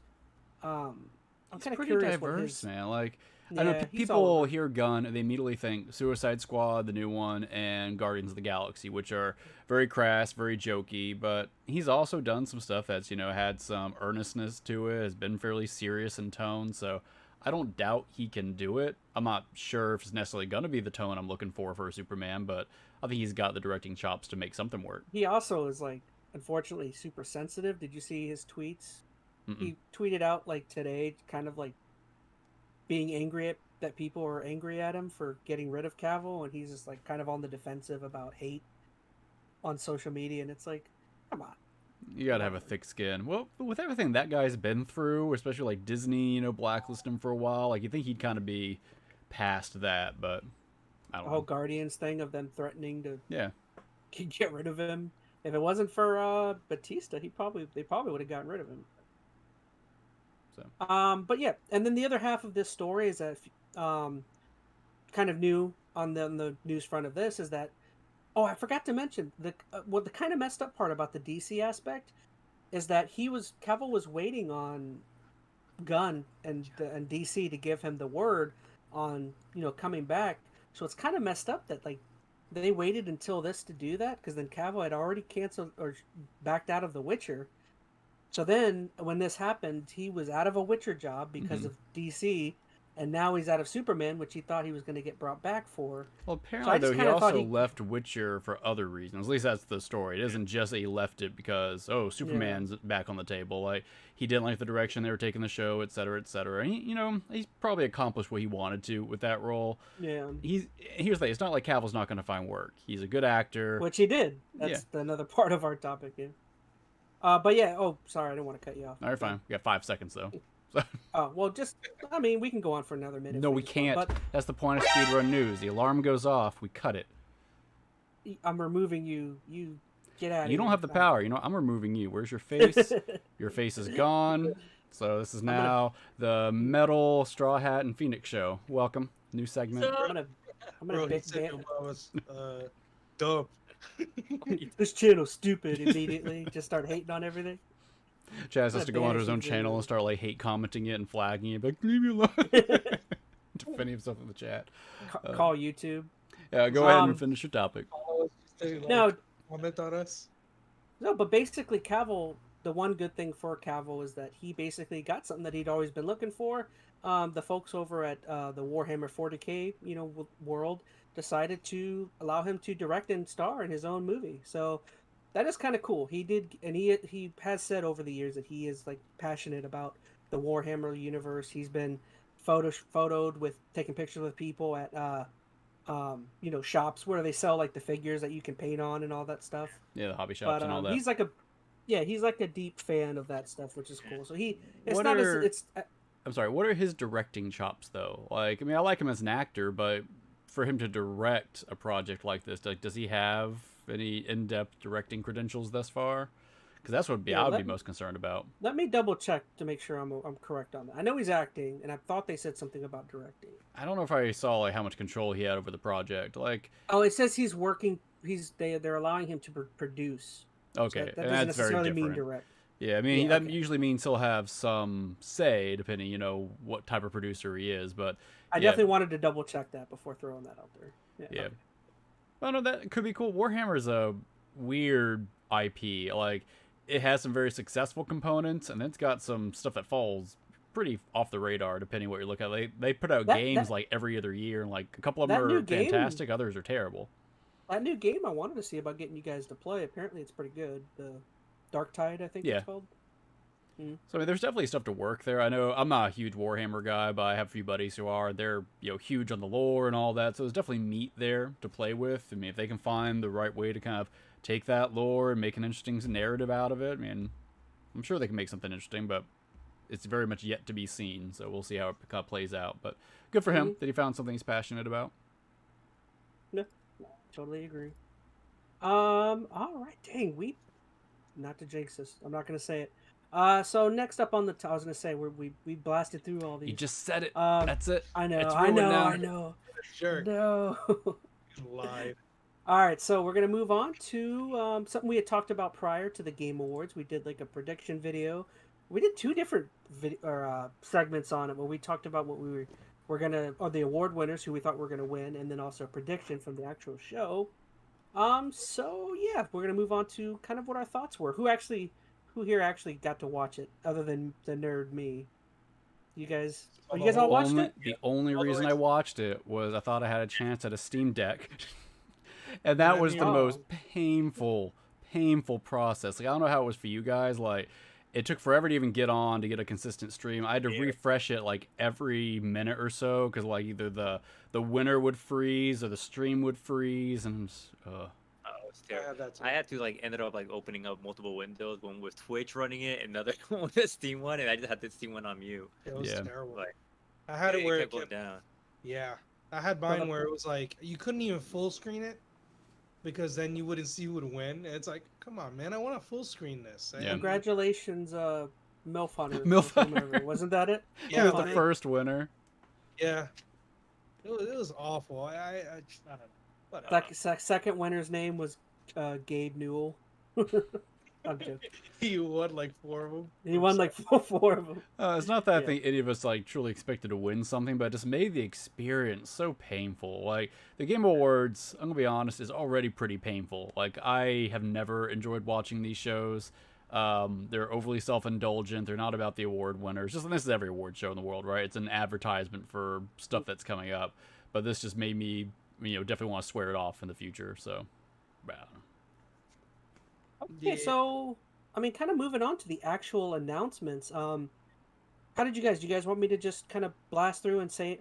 I'll start going off and tell me to stop if there's anything you guys have you wanted to touch on. The very first announcement, again, this isn't every single announcement. I'm a bit biased, but it's every announcement I thought was super relevant or new or intriguing. It's almost like it's your podcast. Jeez.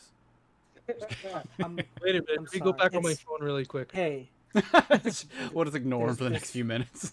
There's no I'll come back when some breaking news comes out. It's our podcast. Teamwork.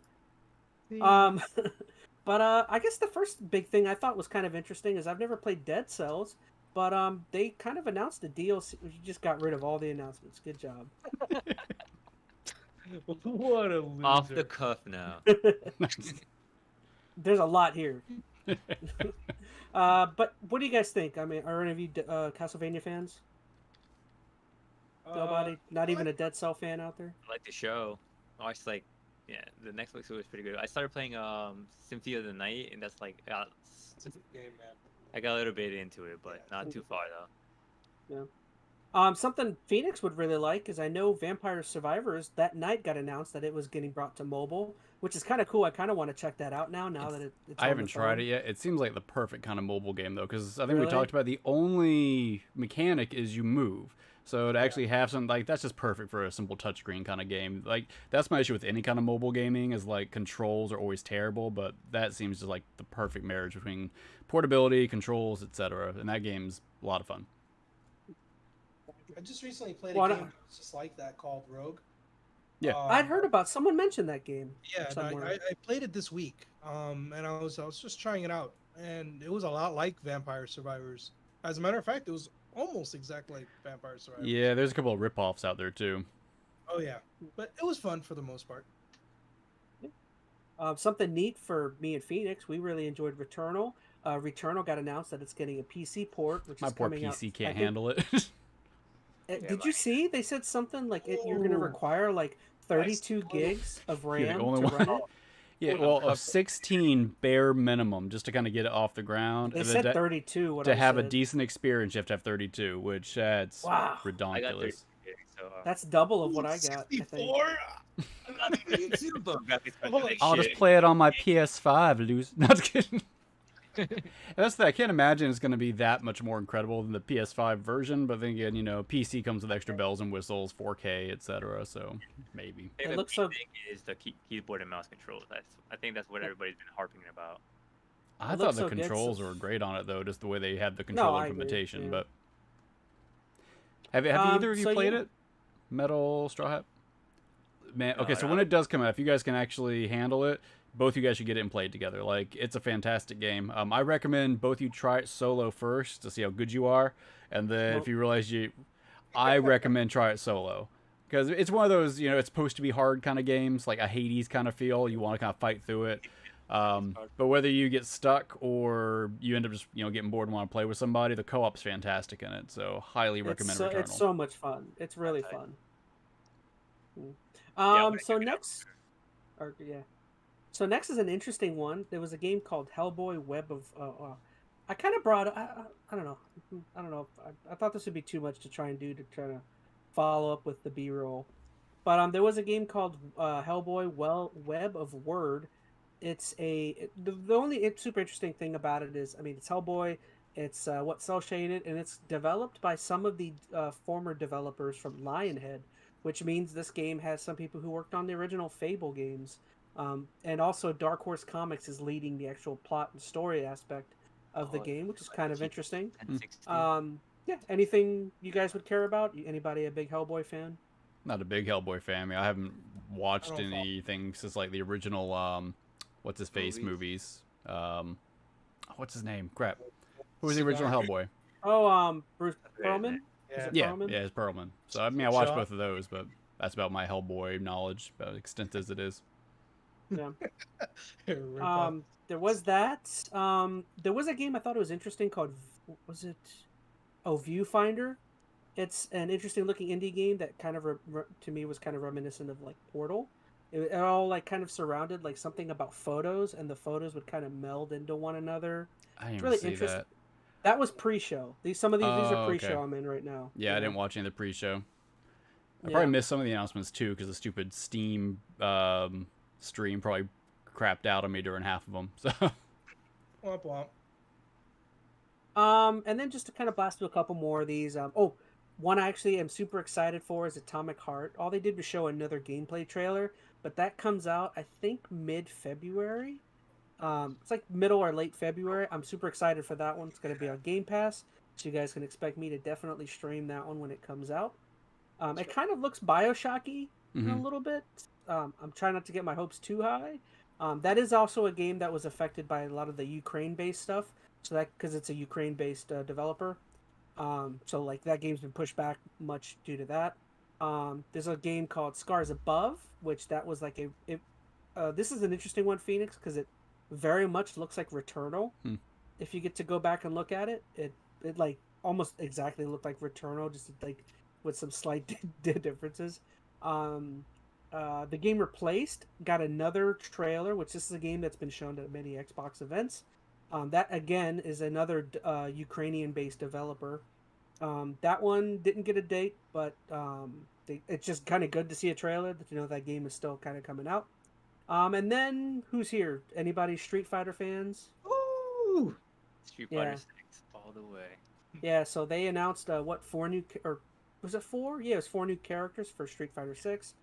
I'm kind of excited to play as the huge Spartan chick. She looks kind of fun to play as. Yeah, I think the Jamaican fighter, he's a returning character from Third Strike. Man, Third Strike was great. I forgot about Third Strike. But yeah, there's him. There's a ballerina lady, and then there's the other guy had like a short name. It was like Jim or something. I don't know. The guy with the cane, the older guy. No, just fighting games are like Mortal Kombat's are the only ones I really get into, and that's just because the stories are so the narrative is so crazy on those games. I like Mortal Kombat because I can still kind of be a button master and still kind of survive for a few minutes. I can't do that in Street Fighter. I gotta know what I'm doing. So. Well, the cool thing. Tekken, so we'll talk about that later. I like Tekken. I like Tekken. Tekken's fun. The cool thing about this Street Fighter though is it's like an open world game now.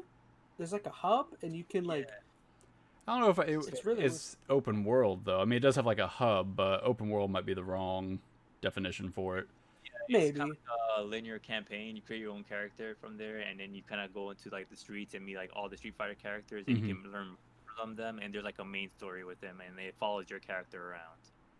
So that's like the more casual, and then they have like this online hobby that is like the main hub, and that's where you can customize your character. You can go in and you can kind of like upset matches. You can even play like old school arcade games like Streets of Rage. You can play on it too. So like you have like, cool stuff going on.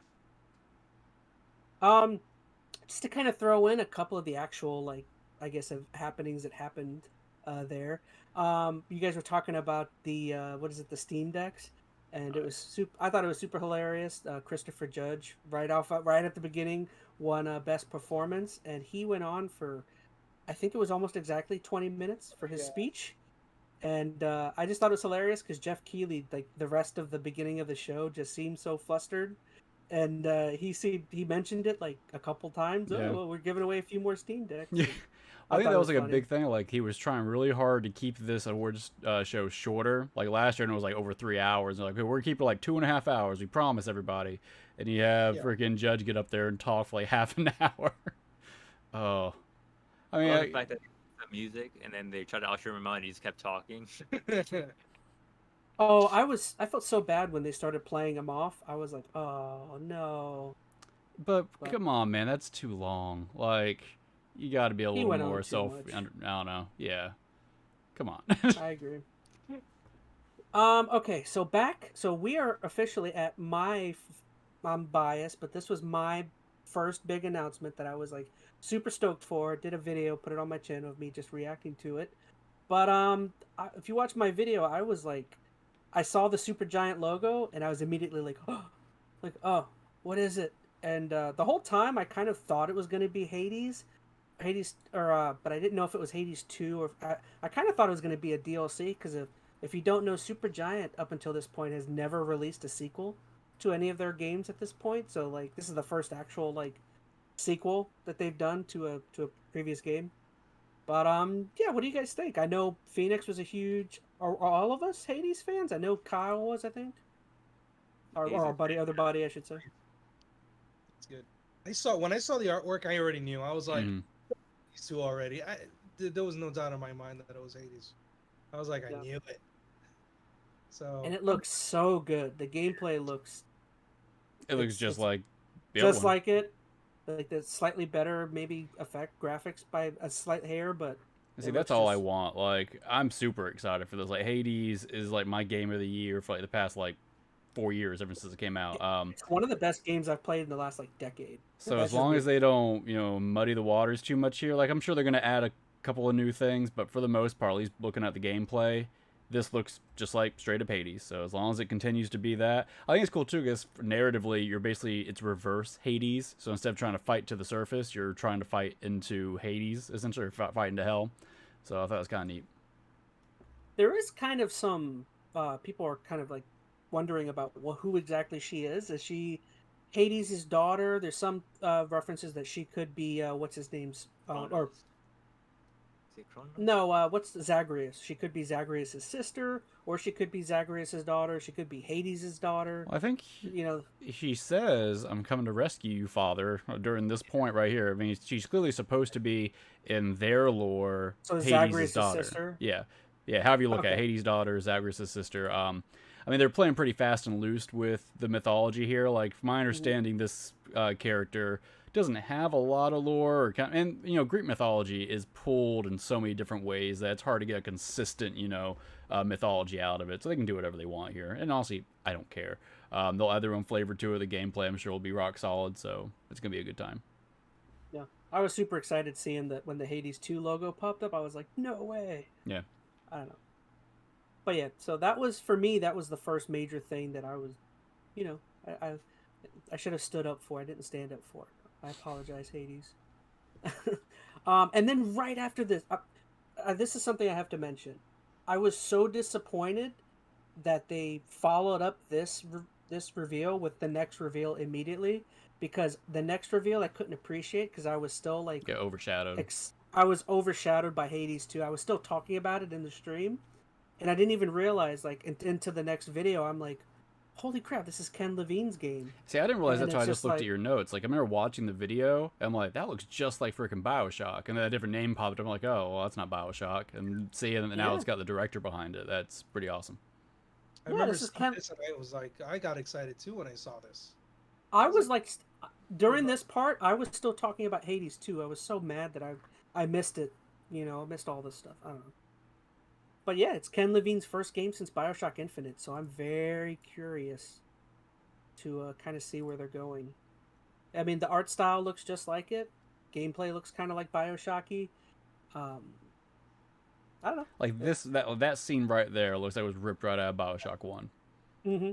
Oh, absolutely. But yeah, I don't know. It looks like Bioshock. That's all I want from Mr. Levine. Yep, no, I'm pumped. Yeah. All right, so next, let's see, where's... so for any Bayonetta fans out there, they did announce like a weird spinoff for Bayonetta, which I know at this point Bayonetta has not had a like serious spinoff game. There's only been mainline ones. As far as I know, I'm not huge on Bayonetta. I feel like Straw Hat, you played Bayonetta, right? I played the first one. I haven't played 2, Yeah, or the third one. Like, I want to play them. They're like a series I want to try out some more. Yeah. So this one is some kind of like prequel thing. Yeah, it seems like a prequel from what I've gathered. Yeah. Yeah. Oh, the origins is kind of a giveaway. So, yeah, it's like obvious step. Yeah. Well, interesting. I thought Gamer was more of a Bayonetta fan. I've only played a lot of the first one. I've never beat it. I know my fiance loves Bayonetta, so I got all 3 games, believe it or not, and I just haven't touched it. I think it's interesting how different of a game this looks. Like, it's nothing like the gameplay of the core Bayonetta series. So that's interesting. Yeah. And then something else. They showed another trailer for Suicide Squad called the Justice League. The only reason why this was kind of a big deal, I mean, I was excited to see Batman, but another cool thing is they announced that Kevin Conroy did the voice for Batman in this. So technically, I don't know if this is officially his last performance, but if it is, even if it's one of his last, it's still really cool to kind of get to hear Kevin again, kind of reprise his role as Batman. Are you guys excited for that game at all? I know it's, I'm a big Rocksteady fan for the original Arkham series, so I want to be excited for this, but it's seems like a total drastic change compared to those games. This will be one of those games that kind of sneaks up on me. Like, I'm not super hyped about it now, but it's going to release. I kind of expect this to be one of those surprising games that, probably ranks really high, probably ends up being pretty good, and then I'll, catch on to it as it kind of goes through that hype cycle when it's released. But right now, I'm just kind of feeling meh on it. Yeah. Yep. And then another game I'm very interested in, I don't know why I didn't have that as a major, but they had Star Wars Jedi Survivor. They showed, another cool little gameplay trailer for it. Did you guys play the original? I know me and Phoenix played the original. What was it? What was the first one called? Fallen Order. Jedi Fallen Order. That's right. I really liked that game. Did you guys like it? Yeah. I didn't play it. It was very Dark Souls like, so that we kind of followed that formula. You also kind of had like they're like syringes, but they were like the Essex flags from the Dark Souls games. It was very similar. The combat was really similar to it. See, I didn't like that. I don't know, and it's not that I'm against a Dark Souls game. Basically, because every time I played a Star Wars game like that, I play them for kind of the power fantasy, like the Force Unleashed kind of games. And this game, you don't have that. Like, you feel weak in comparison to just about everything until towards the end when you finally start getting used to the systems and the mechanics. So, I don't know. It's a tough game on purpose. I don't feel like it really benefited from the Dark Souls style gameplay. I would like something a little more just action-oriented combat, but that's just me. I get why people like it, though. Yeah, I get it. Just, I don't know. I'm not as hyped just because of that, but maybe I'll be surprised when it comes out. All right, so looks solid. Which one? Fun. Like he said, the gameplay looks solid. Oh yeah. Let's see. There was another game here called Earthblade, which for anybody who's a big Celeste fan, this is basically the developers of Celeste. I never got to play Celeste. Any Celeste fans? I like Celeste. Yeah.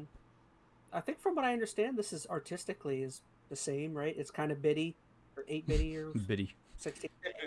Bitty. Yeah, it's in the same kind of art direction. And then we got into the next big announcement that happened. So that was the Death Stranding 2 or DS2, the new Kojima Konami, or not Konami. I almost said Konami, not Konami. Don't insult his name with Konami. Yeah. I thought you were going to say swear. I just thought about it, but Konami was a part of this with the Castlevania thing. Oh, yeah. They're actually doing something with an IP for once. That's interesting. Well, they just had their whole thing with Silent Hill like a month ago, so I mean they're clearly trying to get back into things. Yeah. Don't back them. Don't correct you on your own show. But yeah, so I never got to play Death Stranding. It got such like different like reviews. There were some people that liked it, some people that hated it. I didn't know what to think. I mean, did anybody get to play it here? I haven't gotten the chance to. I got the game, but I just haven't tried it yet. I was gonna say I have the game there, and I haven't even touched it. So I almost started it. Like some game came out like right as I was getting ready to give it a run, so I bailed on it. I don't know. Like I'm pseudo interested, but I just looking at it, don't think I'm gonna enjoy it. I don't know. It looks boring. I don't know. Maybe I'll be surprised. Yeah. Too adulty for you? I don't know if it's adulty. It's just like, I don't know what it is. I don't know. I should give it a chance before I say anything. It's just a lot of walking. I don't know. And delivering packages. Yeah. Mailman simulator. So, but we'll see. I don't want to come down hard on it once again. Have not played it, and I know it's one of those divisive like games. So maybe I'll be surprised. We'll see. Yeah, I have to play it. I've been meaning to. Just may not happen for a while. Yeah, I'm in the same boat. I just never got around to it. Like I kind of been wanting to try the game, but I'll be honest, I'm a gigantic Konami Kojima fan. I'm a huge fan of the Metal Gear series, and even though I love Metal Gear, I really fell off of some of those games. Like I feel like Kojima's always been very weird. Even with the old Metal Gear games, he always did a lot of weird stuff. And I do feel like at a certain point, he started kind of getting a little leaned into it, yeah. He pretty much started to really lean into it, and that's kind of the beauty of those old school Metal Gear games. Is like, especially like 1, 2, and Snake Eater. Those games were so good at like being serious, and they were like trickles of like craziness and weird stuff. And the gameplay was pretty solid still throughout all of it. Yeah. I think that helped. Like, regardless of what you felt about the weirdness that the narrative went, the underpinning was still pretty solid gameplay. And that's what I'm really nervous about with Death Stranding. Like, the narrative's going to be weird. You might lean on it was great or lean on it being too weird for you, but I don't know if it's going to have that strong gameplay to carry me through like the Metal Gears did. So, once again, I could be very wrong. But from what I've seen, it doesn't seem like it's checking off many boxes for me. Because I never got around to playing Metal Gears 4 and 5, and from what I understand, especially really 4. Yeah, 4 is really good. See, I heard 4 is where he started to get kind of loosey goosey with things. Like, he's tying up like the Solid Snake story. But other than that, like 5 is like it's not a finished game. I'll be like, if you get to the end, it's not a finished game. That's fantastic. Really interesting. Yeah, Phantom Pain, yeah. So it's literally they repeat the first section of the game and then do like a big reveal, like, and it's like pretty much you're not playing who you think you're playing in a sense. Interesting. So yeah. I think I own that on Steam or something. Yeah, Death Stranding 2 is definitely, or DS2 is technically what he calls it. Like I'd have to play the first one. I mean, of course, to generate any sort of excitement for it. But next was a game called Immortals of Avium. This was I thought it was like a Marvel game at first, but it's some kind of weird like shooter. It's very early gameplay or very early trailer. There's no any gameplay here. that was just, it was kind of a big deal. And some people in the crowd were like oohing and on, but I was like, that's it. It was just like a cinematic. Looked kind of cool. Then, oh yeah, so one you guys really wanted to talk about, they moved on to Tekken. I actually really like this Tekken trailer too. Yeah. Yes. I love Tekken, man. You guys we were go ahead. Tekken 7. Oh, bro, we should play Oh, Tekken. God. Oh, I love Tekken. I love seeing King go. Woo. Yeah. Oh, King best. Remember when I Yeah. was The playing? panda. I was playing against Felipe, and Yeah, I kept killing him with freaking the panda. Yeah. The only thing is, Got I never saw Yoshimitsu in here. He's probably it. He's probably in it. Yeah. He's in.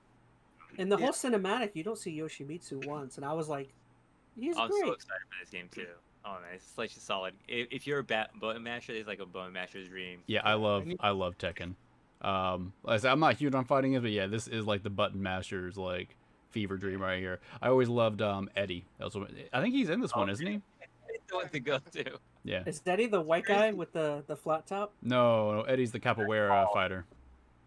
What's funny is that like the story is so crazy. Mhm. It's so ridiculous. It's over the top. It's like just family members throwing each other Yeah. off of cliffs in a volcano. Yeah. So I can't. I can't- hated him during last Thanksgiving. I just want to play a scorpion and start demolishing people. Moving Oh. on. Oh my god, I love E Honda.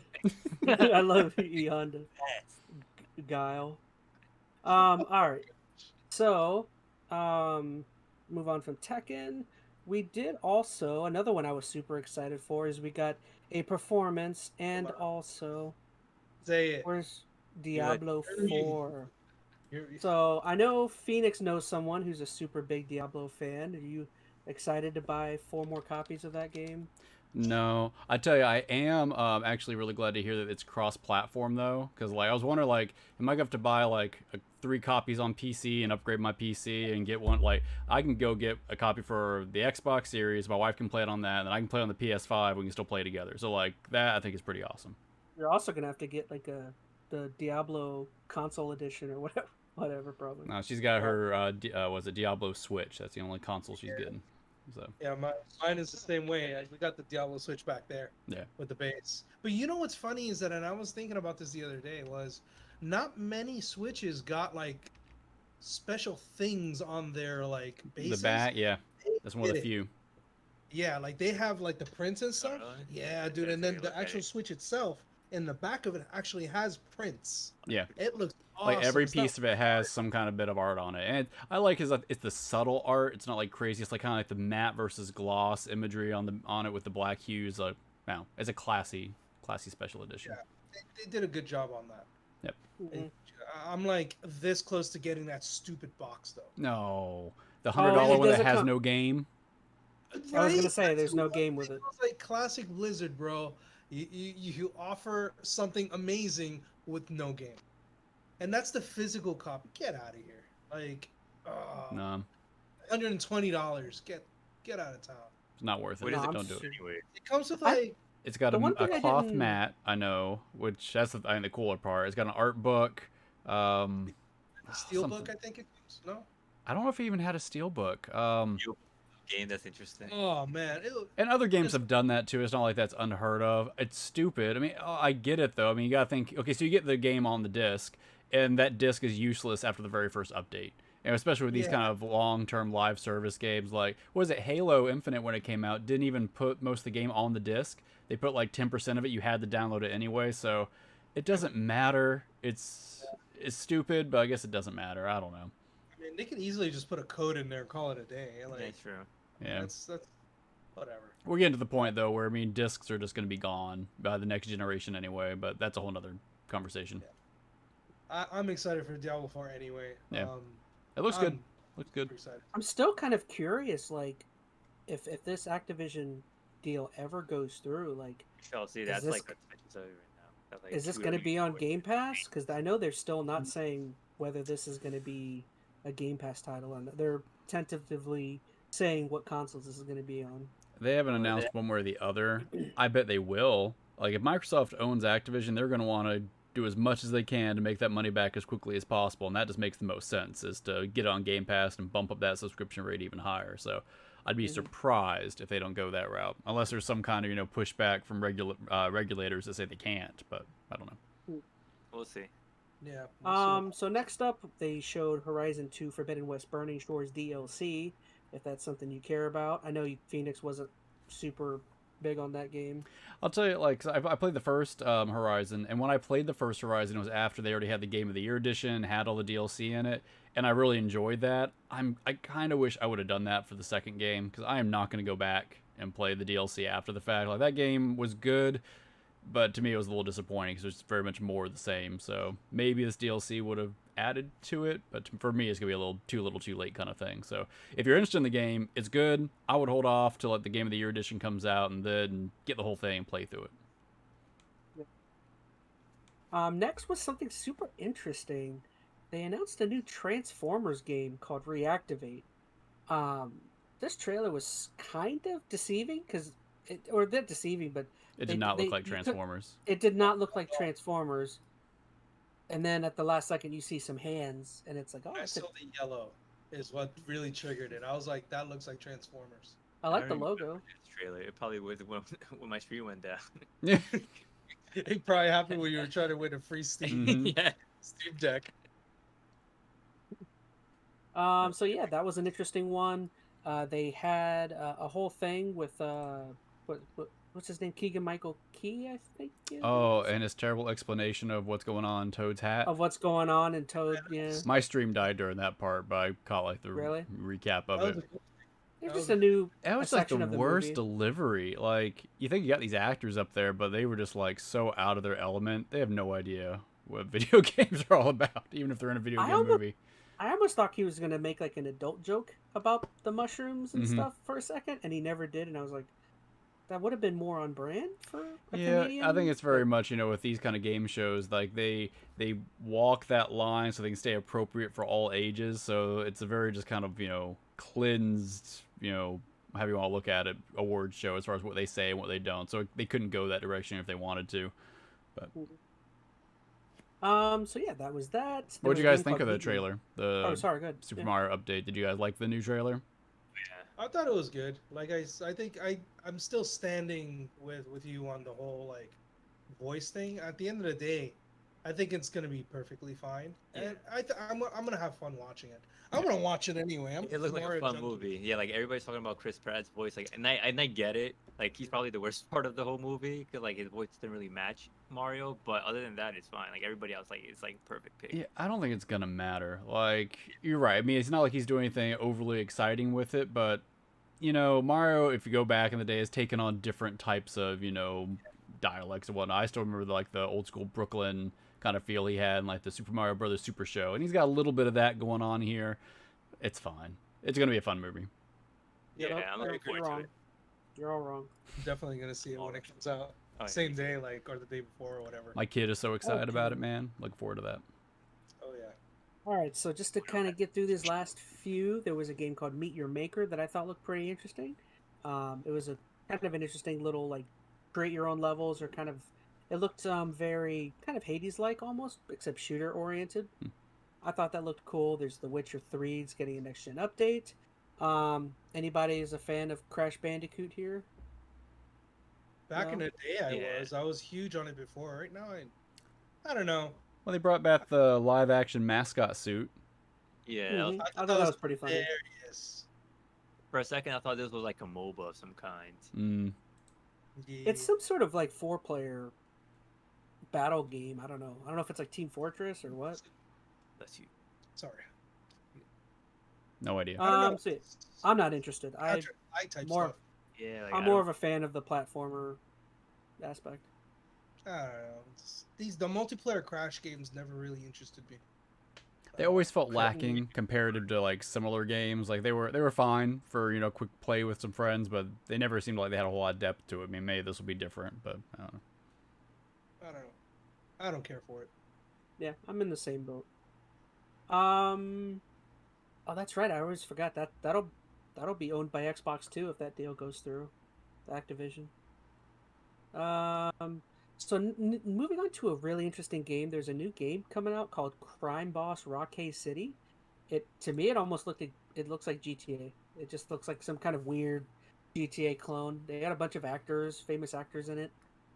Showed some gameplay of some shooting and some levels, but not a heck of a whole lot. It seems like it's pretty early on in development. You think this looks like GTA? What, just because the city kind of scan? Because like the gameplay looks a whole lot better than GTA. I don't mean gameplay. The gameplay is totally different. I mean in terms of like it's in a city and it looks like there's crime. The city and there's humor and stuff. Yeah, there's Vanilla Ice and then there's Chuck Norris.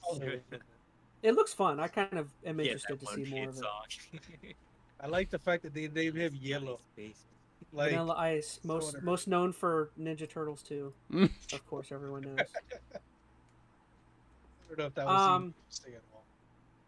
So yeah, and then the game you got roasted for not knowing that it wasn't a Souls game. Oh, Armored Core, yeah. Yeah. He thought it was like a Dark Souls type game. Like, I'm not gonna play this game. I hate Dark Souls. It's like, what? Get good. I did say that. I was like, get good. Yeah. The like dislike ratio on this video for me is like 50-50. I think like yeah. Well, it's weird because like. Bro, I'll take you to Elden Ring. I got you. Oh, I'm not good. Well, maybe I should. Going back. Maybe eventually. You can't take me. I've decided if I do ever go back to that game, I'm getting a guide and I'm gonna follow. You guys do what you go. Yeah. But yeah, like basically, this is from software, so this is from the old school lineage of AC Core.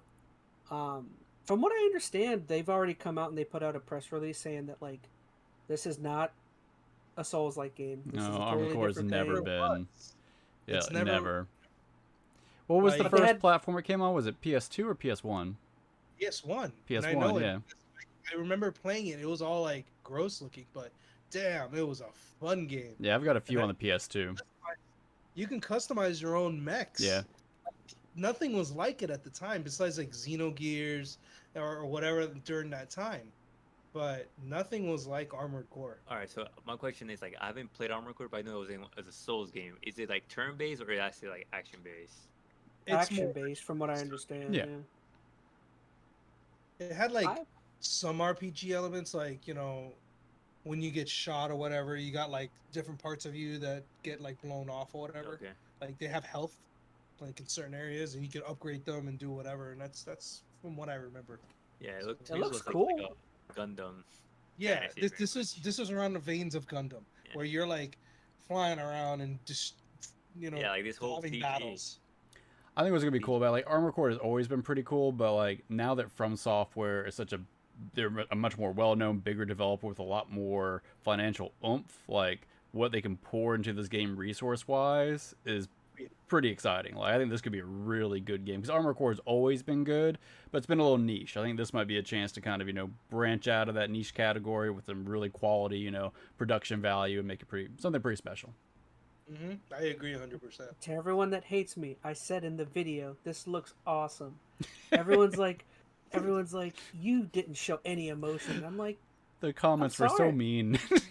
I'm sorry, I was disappointed. I saved a few for later. I saw the From Software, got disappointed, and then as the trailer went on, I said, this looks awesome. Whenever I feel sad, I just go and read the comments in that video, and I feel so much better.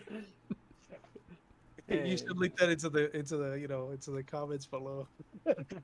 There was one comment that said something about this reaction is not content worthy. You shouldn't be on YouTube or something. And I was like, terrible. I like the one that called you a sweet summer child. That was one of my favorites. They obviously don't know ChazmaN. It's okay.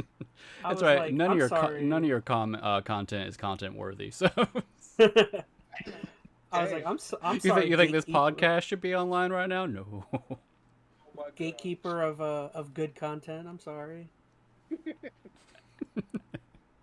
That's awesome. And then we got to the last thing, which I know you guys. We don't need to really talk about that. It was like about. a real bummer of an ending. Let's get rid of that. No, there was Armored Core or Final Fantasy. Oh, okay. Got rid of it.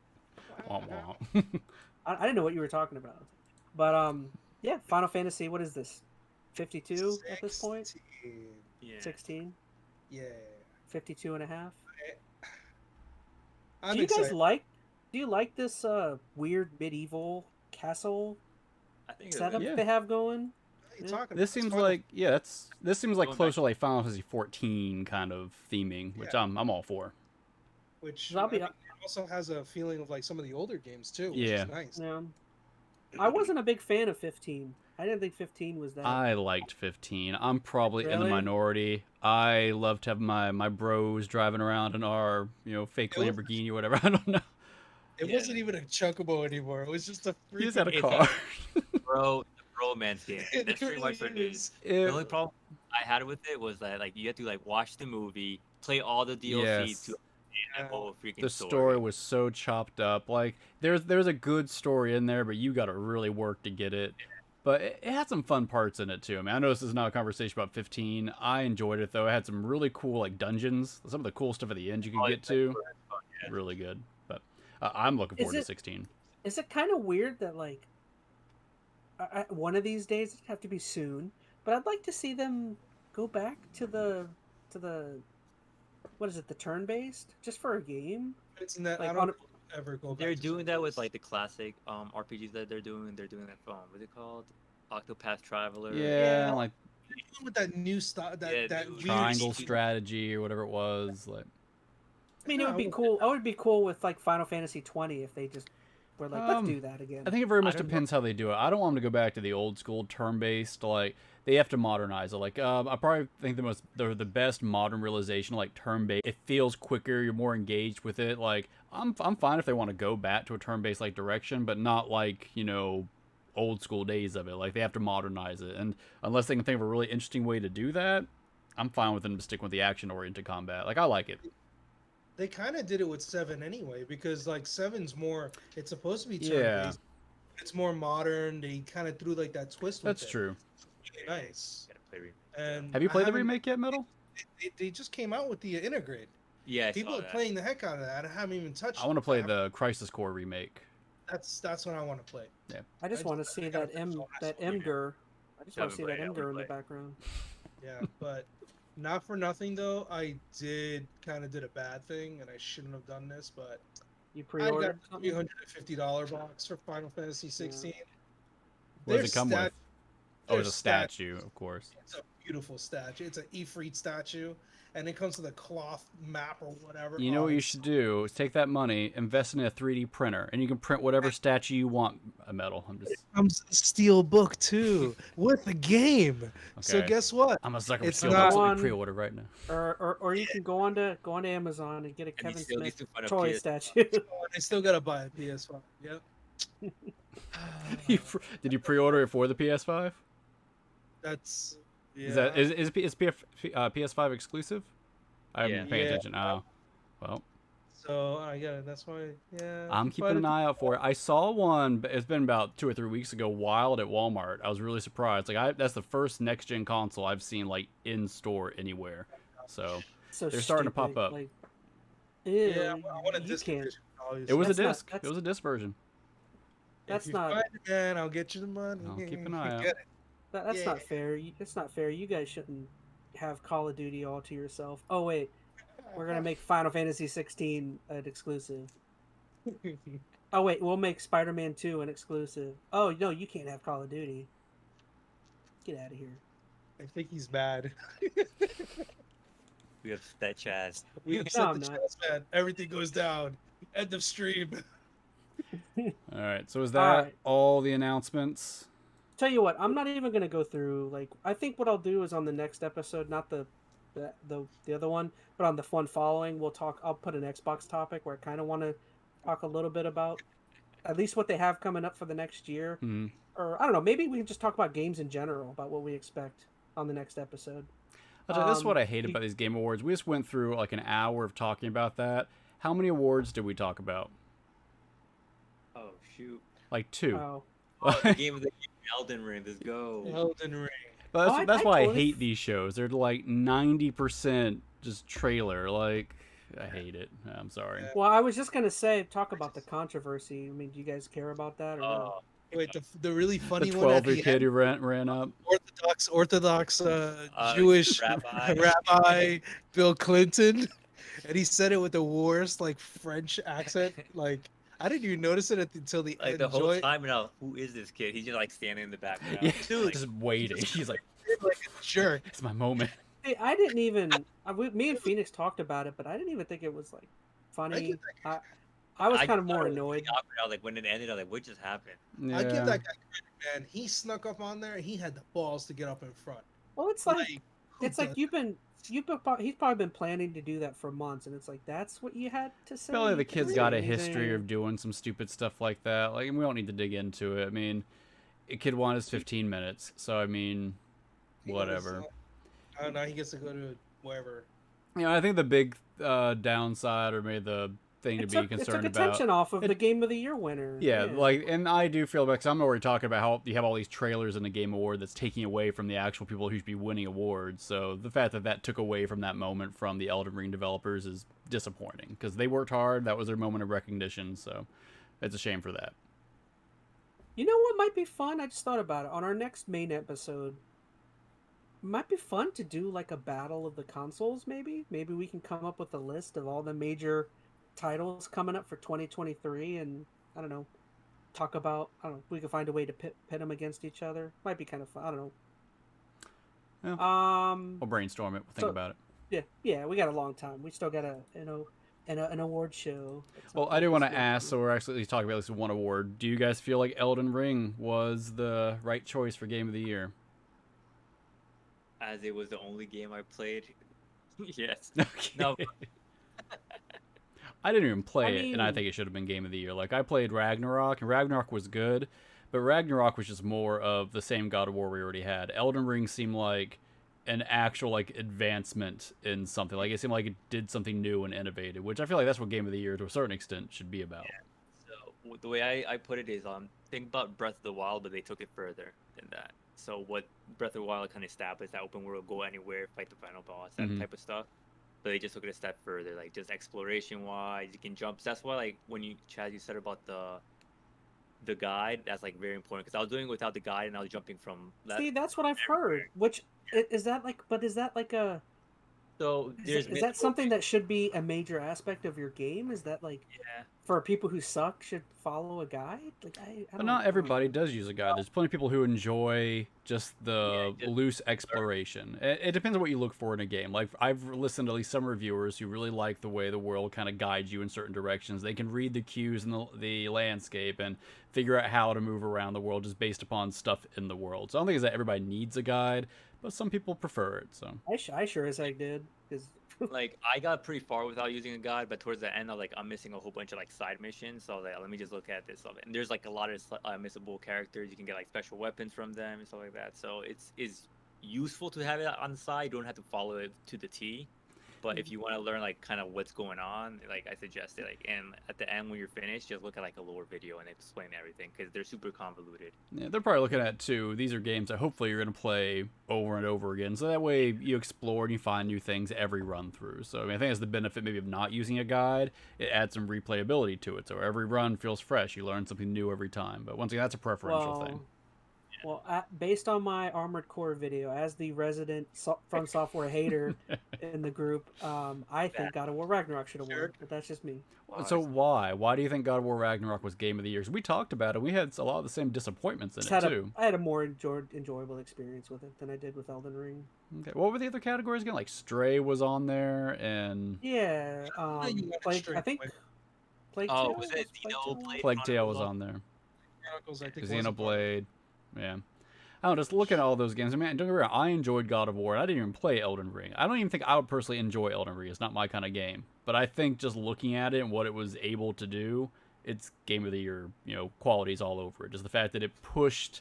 A few games I feel like have really pushed the boundaries of a genre in a while. And that game, it looked like it at least attempted to do so. Not putting yourself in other people's shoes for once and just... say God of War. Not gonna do it. He's trying to. Well, to be fair, I'm about to mute you. You shouldn't give me so much power over here, Chaz. Yeah. Right. I want to play the game. I've been looking around to see if I can get a cheaper price on it, and it's just been impossible. CD I'm- keys. So I do think I want to go back to the game. I think next year I want to give it a go, but I'm gonna do a guide. I'm gonna follow a guide. You know, because I'll tell you, I went straight for that boss, and I tried beating him for like an hour and a half. I could not get by him. The first boss. Yes. The guy on the bridge. Oh, it took me a couple tries to beat him, but after that, you're good. It's pretty much smooth sailing. Yeah. What? Never mind. No, Just go back and watch his Let's Play of it. It's like 3 hours of him just running up to this bridge. It's really painful to watch like the Legend of Zelda ones. Oh, that's a whole different kind of pain. Watching him try to go through a puzzle. Ooh, ooh, ooh. Oh. That thing's hard. That's harder than Elden Ring. Yeah, if you want entertainment, go grab a beer and watch me try and get through Skyward Sword. Oh, it hurt. It hurt so much.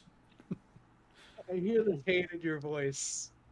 All right, we actually have one more segment, and we're at 2 hours, so let's do it. I know. Let's blast. We'll try and get through this one as fast as we can. All right, so well, this is our holiday Christmas actual oriented topic here. If you couldn't tell, so. But you guys kind of came up with this, and you wanted to go through this. I have this video. I'm not going to play it fully, but we don't need to play it. I don't think we need to even skip through it. So we were wanting to do something holiday themed. So I think at first we were going to like rank Christmas movies, but I feel like there were just too many, and we'd be all over the place with it. So we thought it might be fun to go ahead and rank the Home Alone booby traps from the first 2 movies. I don't know about you guys, but Home Alone is hands down my favorite Christmas movie. So I agree. The Grinch, Jim Carrey. That's the best. It's good. It's probably in like my top 5, but I don't know. Home Alone. My wife's is like Die Hard. I don't know if you guys are Die Hard Christmas movies. That is weak. The Nightmare Before Christmas too. That's a good one. Yeah. Yep. Is that a Halloween or a Christmas? It's movie? Christmas. Christmas is in the title. If it's in the title, and most of the time takes place during Christmas. So I'm just saying, it's a Christmas movie. I think it's a Halloween movie. Christmas. That's a whole other debate. Anyway, so I tried to put these the little icons in chronological order of the movies, and we did refresh ourselves by watching the booby traps prior to the podcast, so we remember how painful they are. But so they're ranked. Up our stream, so I can see what you're talking about now. Oh, that's right. You can't see this, can you? Nope. I had to pull up our stream. Huh. I didn't think about that. Well, you guys might need to pull up the stream if you don't have it up. Can you guys see the tier list up there? Yeah. All right. The tier list? Wait. Oh no. He has a tier list. Yes. Sorry, I didn't even think about streaming my screen. Just in a separate window. Just try and bring up the stream. It's a different view. It's a different view. I guess you gotta go on YouTube. Yeah, go to YouTube and just pull up the stream. Go on YouTube real quick.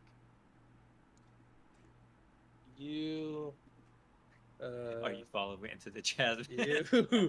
Yes. Oh, are you not following him? Yes. I'm not even subscribed. Ooh. We're gonna look weird. Make sure you like, share, and subscribe. Hold on a second. Duke. Okay, I see. We see it now. All right. The channel that has your theme song on it. Make sure you follow it. All right, so we got God tier, we got Ouch, I'd fall for it, Not Too Clever, or Who Would Fall for This. So those are our tier category. So we'll start out with the first classic, the BB gun shot, where he shoots him in the head, shoot him in the nuts with some BBs. Where would you guys rank that? Like, oh, the BBs. That's the first one. Yeah. So how are we ranking this? Like, how hard? Like, yeah, that's the one where he's in the thingy and he just like slams him right in the face, right? Yeah. So we're kind of ranking it like how. I guess you can look at it 2 ways: either how painful it is, or how effective it is. Like, is it a booby trap that you would fall for, or just how effective it is just from a pain level? That's where I'm kind of looking at it from. Got you. Definitely the BB and the balls is up there. I mean, would you fall for it though? Would you fall victim to the BB? If you put your head in it. No, I wouldn't put my head through the freaking doggy door. I don't think I'd fall for that. No, I wouldn't fall for that either. But the first shot. The what? Like where he just shoots you in the dangly parts. Like, how are you gonna avoid that one? Oh, that one's like unavoidable because you don't see it coming unless. Yeah, that's. Didn't he put it through a hole or something like that? He stuck it through the He doggy puts his door. head. Yeah, the doggy door. Okay. So I don't know. I'd probably lean towards the I'd fall for it right in the middle. Yeah. Probably put not too clever. I think not too clever. All right, how many votes do we have for I'd fall for it? 2-1, so that's I'd fall for it. Or is that Straw Hat's still thinking. I'm with Metal. Yeah, like. And Chaz is not too clever. Yeah, shot to the nuts, man. That's not fun. No, yeah, I guess yeah. If it, I'd fall for it, I guess. yeah. All right. I okay. think Yeah, for we'll that go with that. specific thing, yeah. For the one to balls. So 3-1, 3-1 for I'd fall for it. All right. So the next one we have just the slippery steps where they fall down to the basement. Anyone, yeah, that's. I'd definitely fall for it. Yeah. Would it be an ouch? I think it'd be because that's painful, man. Think about it. How many times have you slipped in the ice? And that Got was it right. specifically I'm watching done? it right here. Ah, is that the one? Like the icy stairs, yeah, right? he gets too much air though. That's not possible. This one and the other one. Yeah, the second one. So yeah, that one will be. Yeah, that would actually hurt. Yeah, that would. And that one's kind of unexpected because you're not expecting like to like a slippery staircase. I'd fall for that. So I'd fall for it or ouch? I'd fall for it. Ouch. I'd say ouch. But then yet, I mean, you don't just that's an ouch, man. That is. That's ouch. If you step on that, yeah, you don't notice it, you're done. That sucks. All right, So so what we're is leaning that? ouch. Yeah, what do you got, Phoenix? That's 2-1. I'm on ouch. Oh, so that's 3-1 then. All right, iron to the face. So he pulls the light switch, falls down through the laundry chute, pops him in the face. I say that's not too clever. Or it's like I gotta pull it up. Where's that one? Why would I pull that? I agree. It's on the bottom. Yeah, because so you have to pull the string, which is already sus right there. You hear it like falling for a few seconds, and you look up and you see it. So there's a lot of chances to get away from that iron. Yeah, I said. I agree. Yeah. I would probably do the who would fall for it.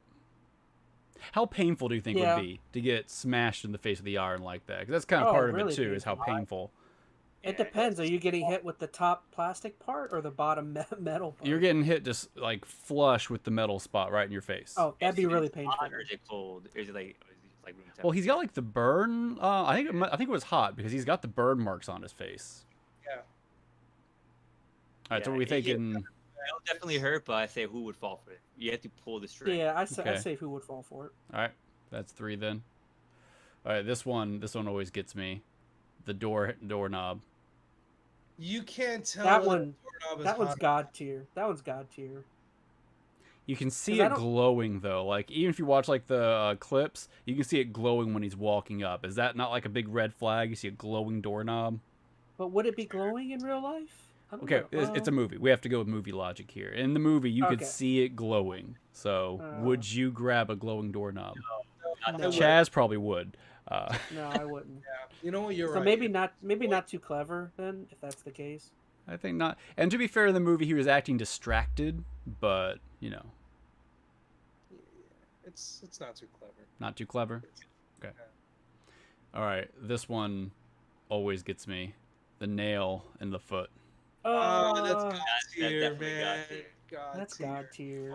Like you don't see it coming, and that's got to be one of the most painful things. I can't even watch that one every time. I think I literally know. I know people who have stepped on nails. The amount of cringe. Oh yeah. The minute that. Oh no, and it's barefoot too. Yeah. Barefoot. They got that tar all over the foot. Just ugh. Oh, it's so gnarly.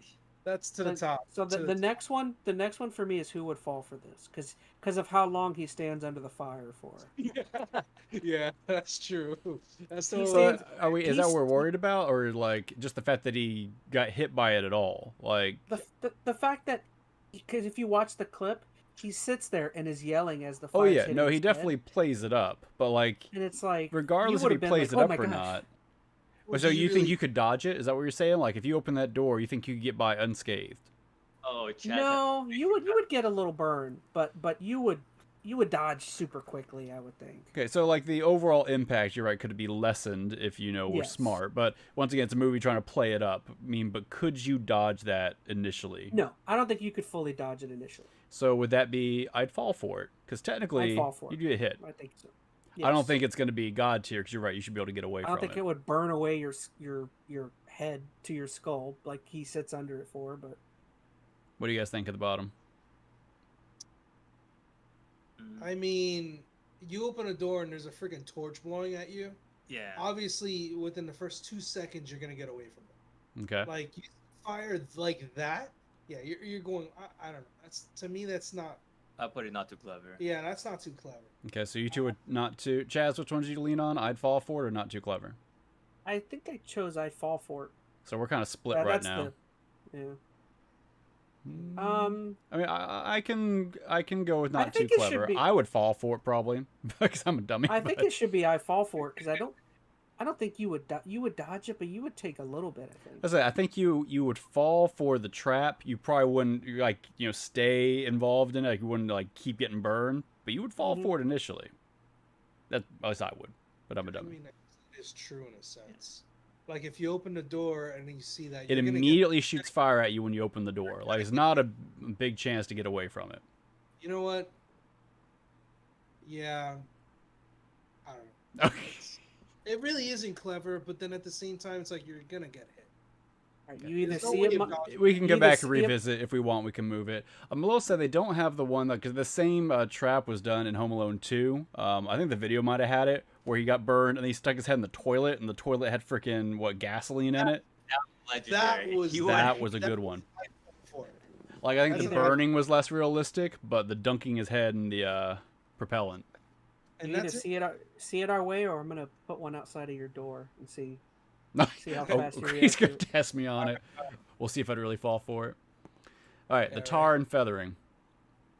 I don't remember this one. He gets stuck in like cellophane. He has some sticky stuff on him, and then he shoots feathers at him. Oh, I see. I'm watching it right now. Not super painful. No. Would you walk into that cellophane? No, I would not. Hail to the no. Right. That one's a poo would fall for this. Like, that's just too obvious. Like, come on, man. That's like the oldest trick in a book. I'm in agreement. Like, crystal clear. Yeah. Like a glass door. All right, stepping on glass ornaments. Now they ham it up, but what do we think? I think that's entirely possible. Of course, he could have looked through the window and seen all those sitting there. It's not like it's a dark room. He's he's trying to rob a house. But thinking about the treasures. I mean, it's painful. It's definitely painful. I think that's a not too clever. I lean not too clever. Yeah. Okay, agreement. Yeah, not too clever. Hot Wheels slip and slide. That one's unrealistic too, because I don't see how they don't see the Hot Wheels. Wouldn't fall for it. Not too clever. Yeah. Do you think that would really happen? Like you would slip all over the place? Like those little wheels, man. Like they kind of break pretty easily too. Yeah, like when you can fall on them. I'd fall on. Yeah. You fall. I fell for it. Hey, I've had plenty of nephews around, so. I just think it's a not too clever. It's not that interesting. Yeah. Would you guys fall for it? Not too clever, or would you fall for it? If I see a bunch of cars on the floor, I'm probably not gonna fall for it. So, that's fair. In between them. Yeah, I would say not too clever, if anything. Okay, we'll split the difference. All right, good old classic paint bucket, flung over the balcony. I say, who would fall for that? Yeah, you think so? You don't need to be hit by the first one. Like I know they get hit by like 4 of them, but what about the first one? Could you be caught off guard? I see it. You can get caught off guard. Like look at that. Like right there. So this. Like he fell for it because he saw it for at the last second because Goofball decided to want to get out of the way. So, I mean, it's not clever. Who would fall for it? I think anybody would fall for it. If that thing came that, and I'm not gonna lie, that thing would probably come in really quick. That is true. Like that's not an empty can. It's full of paint. That's gonna hurt. That thing. Well, it's also like I'd fall. You'd have to have incredible aim too, just to aim a paint can perfectly. Well, not necessarily. So, like, a stairwell is not really that wide. If you line up the rope and you throw it down the middle, you've got a pretty good shot at knocking someone square in the middle, unless they dodge left or right pretty You don't quick. have a stairwell. You know what I'm saying. I've been on one. That sucks, man. That just does not look like a fun time. I think I'd definitely fall for I'd it. fall for it. Yeah. Okay. All right. Yeah. So we got one more from the first movie. So they're trying to escape, going on the zip line, and then he chops it. That's so stupid. Why would you fall for this? Yeah. Yeah. Why would you climb on it? Yeah. Yes. What would you be? You're not trying to be Batman here, so. I mean, that is kind of dumb. Yeah. You don't have a grapple shot? Look at his mansion. Home Alone 1 down. Moving on to 2. Good old bricks. Chucking bricks at your face. The which one? Oh, the chucking bricks. Oh yeah. I'm sorry. I said who would fall for that? Because like, it was like Wow. bricks, You know, over maybe- and over and over. Well, not only that, but you know, I used to live in the city. Things fall freaking fast, man. You can't tell distance when you're looking. It just before you know it, it already hit your face. That's an ouch for me, man. Really? Oh. If you, my thing is the initial hit. Okay. So the If you don't first brick. It's the first brick. Everything I think else, it's I'd fall for it. really- I don't see how you could avoid it. Well, Yeah, I mean, Okay, so if someone combine that. decides to throw So bricks would at you fall for it potentially? I think we'd all agree. At least the first one we could all fall for it. And then at a pain level, would that bump it up to ouch? Like being hit in the face with a brick. Oh yeah, definitely. I mean, that shit would hurt. And didn't they shatter? Didn't the bricks A shatter? couple of them broke. Yeah. God. I mean, dude. I think I could What see if- ouch on that. Like you get Billy, what is it, Billy Mays or whoever who got Billy hit Mays. by a Billy freaking Mays thing. here. You know what I'm talking about. He got Yeah. slammed in with a corner in an airplane, and this guy gets hit 4 times. That's true. If it hits you right in the corner with the brick, like pops you in the temple, you're done. So Yeah. Like, that first brick would put you in the hospital. you've convinced me. I'd go with ouch. Any disagreements? It's fine. Yeah, go now. You get hit once. No, right? you get hit once. You're And done. you're Yeah. done. Like you're gonna get hit every single time. You're not gonna think. That reminds me of that video of that guy that kept getting struck by lightning, Oh. and he kept getting. That's the Adam Sandler movie, isn't Oh, it? yeah. Where he was walking up and he's like, "Gosh." All right. The staple gun. Staple Which- gun. I don't remember. So this I'm was the much one more where he got shot like 3 times. He like tried to grab the door handle, yanked the door handle, and then pulled the trigger on the gun, shot him in the butt, the front, and then he looked and got shot in the nose. I'm not gonna lie. That That people. would- Oh, right. But okay, but it's painful. But who would pull the door handle that much, that long, to pull the trigger on the nail gun? Hey, go back to the beginning real quick to see the first part.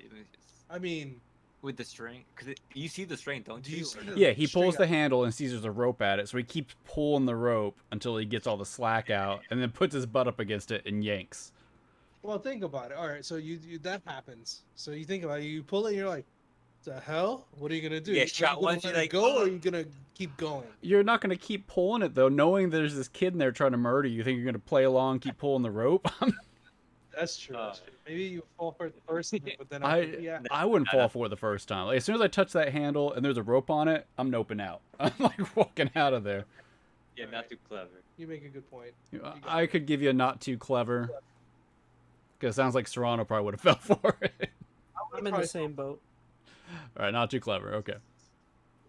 This one's a tough picture, but this is the one where he's falling off the railing with all the gooped handle. Oh, I love this one though. This one's kind of funny.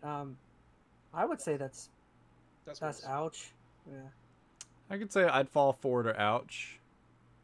I just love the way he looks. He like that's one of my favorite ones. Imagine how squishy that is. It reminds me of that movie, the Cringes me. one with is it like Goober or whatever? Or- the one with- Blubber? Flubber, yeah. Flubber. Talking about Yeah. You rub Oh. Flubber all over the handle. Robin Williams is sneaking down the alley. rest in peace, Robin. All right, so we're thinking ouch then? Because that landing. Ouch. That landing does suck. Like that. Like I said, I lived in the city before. Those things are really high. Yeah. Like, Like if you slip and fall on your back, oh, it's gonna hurt. Like All right. hands down. I'll defer to your city experience. Yeah. All right. Opens up the front door, doesn't look where he's going, falls in a giant hole. I say that's not too clever. Like, you gotta look at your. It was a pretty big hole. Like, Yeah. Or who would fall for that? I would go who would fall for it. Yeah. Yeah. What do you think, Chaz? Oh, Or are you checking for breaking news? Are you checking for good? Which one was this? I zoned Where he out for a steps in the second. front door and falls through the hole. What a jerk. I don't remember that one. It's probably like the next video from where See, you're if at. this is from 2, I'm more familiar with 1. Okay. I haven't watched like some of the other ones. Yeah, he opens up the one front is- door, and then there's a big hole in the ground. Doesn't look. He just steps in and falls into the basement. Oh, It's like right after that. Yeah, I wouldn't fall into any hole. Screw that nonsense. I would say what not too clever maybe. Yeah, I'm leaning towards who would fall for it. What do you guys think down there? Yeah, I agree. I'd be okay with that if he did do that. All right. Bottom of the list. Hit on the head with a bunch of tools. What was he pulled? Was he pulled a Yeah. rope or something, or did he open a door and like unzipped a bag? Oh, it's right there. Oh, he kicks the door open. Oh. Oh yeah. All right, that changes. A lot. You wouldn't see that because you. Well, he kicked it. It's like Ow. he kicked it the door, so. And you wouldn't see the string, so automatically the door just freaking swings. Yeah, you're not gonna. I say I'd fall for that. Yeah. I'd Like, fall if for you- that. Yeah. These movies should have ended with McAllister being taken to prison or something. Like, All right, I'd fall for it. Yeah. All right, we just saw that one, the slip and slide into the paint shelf. I don't even know how that one started. I know the video just shows him already sliding. I don't know how he got pre-slid. Did he just like slip and fall and had all that momentum to slide into the shelf? Yeah, just. I guess. He was probably running or something or whatever. Well, you see like wet floor, like paint all over the floor. So I'd say. That's a Who would fall for that? I think. Yeah. Yeah. All right. Unless really not looking. Yeah. The next one is another one of my favorites. Good visual gag here. Yeah. Electrified Marv. Oh, I He gets remember. electrified. You can see his skeleton. Freaking awesome. All right, like that kind of sucks. Like, if you didn't know it was wired up at all, and you touch those things, and someone turned it on, you're kind of done. You're dead. Like, Yeah, you're that's dead. There's not that many volts. Yeah, like you. I don't know. I don't even think that's even fall for it because at I that say point, that's like that's murder right there. yeah, that's like God tier. Like, that's God tier. Like you're done. All right, I can give that one God tier for the visual alone. Yeah, it's hilarious. You think when he's older in the series, he like has like trauma? He's like, I remember when I killed a man. Remember when I touched that? I had no That was choice. the time of my life. I had no choice. He was coming in to take me away to do whatever he was gonna do to me. All right, so this one is what is it? He's down in the basement. I know, like the sack of concrete falls on him. He pulls a string. Yeah, it's a string pull thing again. It's not this one, but I think later on. Oh, that's the explosion. Oh man. I think he skipped Okay. it. Gotta go back. Oh, that's the one with the Oh, it was right there. He pulls a rope. Oh, you would. That's the iron all over again, just with concrete. That's a who would fall for this. Yeah, Alright. he's dumb as hell. That's a who would fall for this. Okay, he climbs up a ladder, and then like the ladder gets broken at the top, so it falls over. This one was a little anticlimactic for me. We're not there yet. That's before all that. That's right after. Yep. Oh, there it is. Okay. So it's just the ladder just breaks at the top. That one's pretty funny. That one's at least funny. I would say ouch. You saw a ladder hanging around and it's made of wood. Would you really jump Nah. up? I wouldn't. I'd would- I say would not too clever. I'd say. I'd settle for I'd fall for it, I guess. Yeah, You know what? Not too clever. Okay, so two not too clevers. Except just Straw two Hat. not too clever. I'm getting overridden. Not too clever. Yeah. All right. It's the paint bucket, but now with a big pipe. Oh man, that sucks. So paint bucket was I'd fall for last time. Yeah. But would you fall for the pipe? How do you get away from that? Besides just crouching, of course. I feel like it would fall a little slower. Like it's gonna take him longer to even lift that and get it over. You might have like, well, maybe not. No, that had some speed to it, didn't it? Now, yeah, I guess movie magic or whatever. They had that thing twisted to the side. Yeah. So, yeah. I guess there's nowhere to go. Like unless you duck really fast, you're getting hit. Yeah, I mean that's probably a. That bump it up to an ouch. Ouch, maybe. I mean, I'm good with ouch. Yeah, that looks painful, and it may be if you don't expect it, it could be unavoidable. Yeah. All right, Probably ouch it fatal. Yeah. Two more. So this one, what is it? They open. Oh no, same thing. They pull the handle, a rope comes out, and then just wait for the tool chest to roll and get them. You're just listening. Something's falling. Yeah, that's lame sauce. Bottom. You know, if I heard something, I would not be in the way. Yeah, that's a who would fall for this. Yeah. All right, final one. So they were climbing down the rope. I think what it was. They were trying to escape from the roof, and then he lit it from the bottom. Yeah. That's like typical cartoon Looney Tunes kind of stuff. Yeah. That one's who would fall for this as well. So if that was your only way down the building, because I remember their argument in the movie was like, we're not going back down the house through his death trap. So they wanted to go ahead and take the rope over, thinking it'd be safer. Which is an ideal situation. Maybe not too clever then. Not too clever? Yeah. All right. Yeah. And there it is. I like the two god tier selections, the electrified and the nail. Those are definitely my two. The nail is probably top for me. That's the amount of cringe. Very. That hurt. Okay, our ouch tier I think is pretty respectable. Yep. Yeah, I'm pretty happy with that. Yeah. I think so. Have you guys even watched any other Home Alones after 2? Like, I don't think I even bothered with 3 or anything, but they have like, what, 5 of them now or something? 5? I think so. So I don't know. What was the third one? Isn't that Lost in New York City? Or no, 2 is New York. 3, they got a whole new kid. And I think it happened like early 2000s.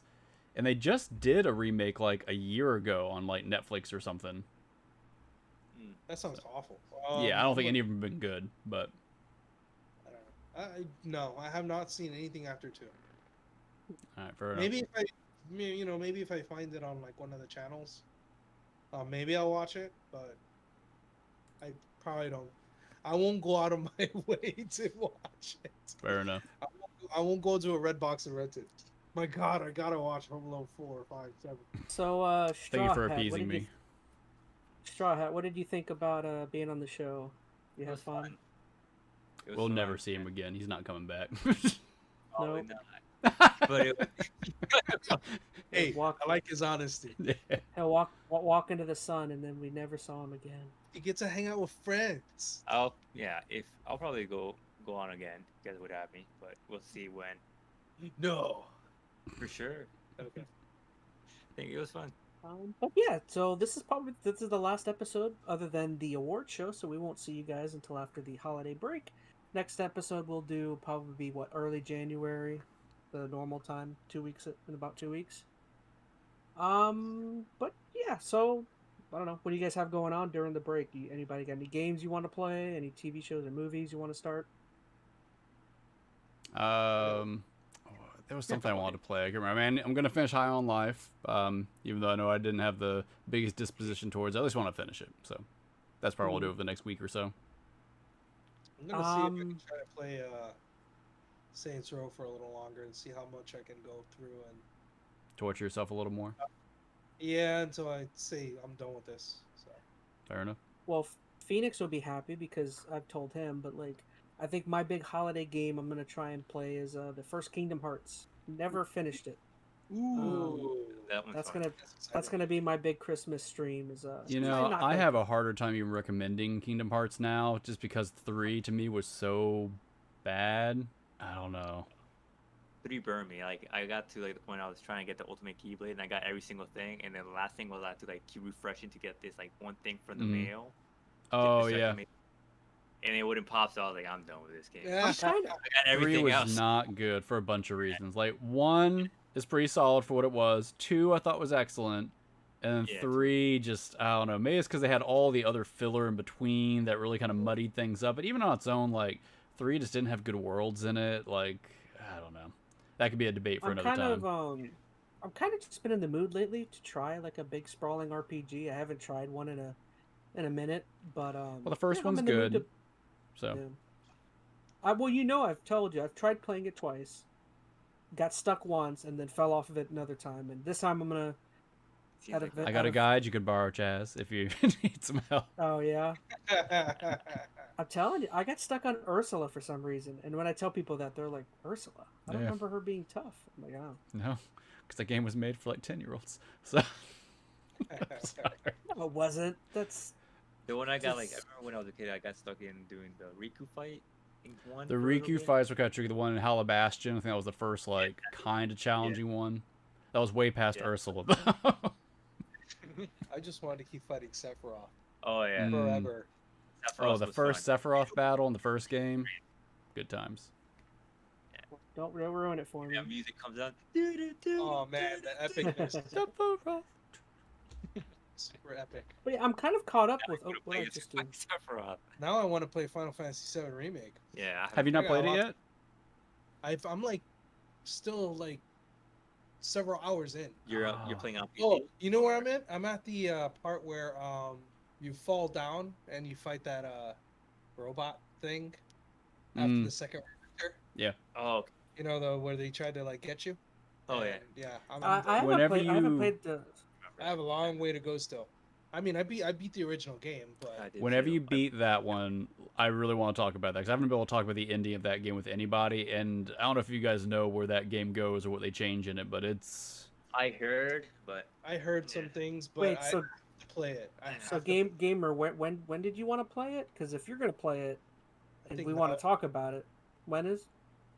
I mean, I guess now would be a good time to do that because. Once baby comes, man, I'm not gonna have time to play a game. Unless it's on the Switch. That's the only way I was able to play anything when my daughter was born. Maybe a text. Saints Row. Save yourself. Don't let Saints Row be the last game you play before your daughter. Oh, definitely. Definitely shoot me a text if you start it, because I do think on the next episode it might. I mean, since you want to talk about it, that might be kind of fun, right? 3 of us get to. Yeah. Maybe I'll put off Kingdom Hearts. Yeah, if you want, I mean, I can try to plow through it. At least I'll try. It's a big game. I have to figure out how to play it. I mean, but I have a copy you can borrow. Probably. Really? Oh. Okay. Yeah, it's a PS4 copy, but it will play on your PS5. I mean, no, I'd be totally down. That's a game I've been. Well, I just mentioned I've been wanting to play like a big sprawling RPG, anyways, and you know, I don't have to play Kingdom Hearts. I just thought it felt kind of holiday-y, but just because of the Disney whatever. But I'd be down to play that and talk about it on the next episode. Yeah. So just for the yucks, yesterday I was on TikTok for like, I don't know, an hour, maybe too long. I don't remember. Oh my gosh, an hour! One of the live streams, he was playing Final Fantasy VII, and I caught it right as the Sephiroth Eris thing happened. Oh my gosh! So I stopped for a second. No. I looked at it and then you know, my fiance was next to me, and she's like, "Oh, what's that?" I'm like, "Oh man." Oh no, you're gonna ruin Final Fantasy VII for like everyone who's never played that legendary. You had 30 years to play that game. Don't give me any of that. Like everybody knows. I'm kidding. I'm kidding. I don't care. You can say what you want. Everyone. I just thought it was. So yeah, like she was like, I kept explaining to her when I first played that game and that part happened, I almost cried. And she's like, "Why would you cry?" And I was like, "You don't understand. First off, you play this girl until you get what you want out of this girl, and that's it. Like midstream, gone. Everything about it just hurts." You're tanking on her as a healer. If you were counting on her as a healer, man, team. badass healer. Yeah. they take everything away from you. All that work. Very curious what you guys are gonna think about the ending then of the remake. That's well. I'm also curious how they handle some of those aspects with the remake, because So remember, the remake is not the full game. It's only up to when they get out of only Midgar. up until the city, Midgard. Yeah. Yeah, so any of those big moments you don't get to have in this game. But the way it sets it up, it changes how the rest of the game could be. So I'll just say that. So Aerith kills up to a certain point was pretty spot on. Like, it was pretty good. Like, most of it's relatively accurate. Yeah, like some of the areas that you go into, like they added more meat and potatoes to areas that didn't have anything before, which it was just there, like the training areas. You know, like you start doing training, whatever, and it's just like I you're forgot doing about the Coliseum training fighting, thing, and you're trying to like figure out the fighting system, and it's like, okay, I see what they did here. Before they never did that. You know what? Let's save some of that, table it for our next podcast. Yeah. We're 2.5 hours, but yeah, if you can finish definitely, that, definitely shoot me a text though, gamer, and if you start playing it, I'll definitely start streaming it as well, and that might be a fun conversation. All right, sounds good. Cool. But yeah, I guess just kind of rounding things out. Don't forget, guys, if you want, check out our award show, the ChazZ Awards. We're going to be doing that on the 30th. After this stream ends, I will definitely put in the description the link to our survey to do. But yeah, well, I guess that's all we really got. I mean, that was a fun one. Let's see. So, is Straw Hat going to go back? He's not going back to Denver immediately, right? He's coming down here. Go down to Florida, visit the family. you get to see me. Yay! Yeah, we can go get out a beer. It'll be fun. Cool. For sure. We want to invite Chaz. I want to go. You want to go? I want to. I have a FaceTime podcast you. to run. I don't have the time. Yeah. Cool. Alrighty, well, yeah, just, I don't know if you guys have any questions or suggestions for anything in the future for us. Feel free to let us know down below in the comments. We will be back sometime at the beginning of January. And I think that's all we got for this episode. So, anything you guys got to say before we head out? Nope, been too long. Let's go. Alright, thank you so much, guys. See you again.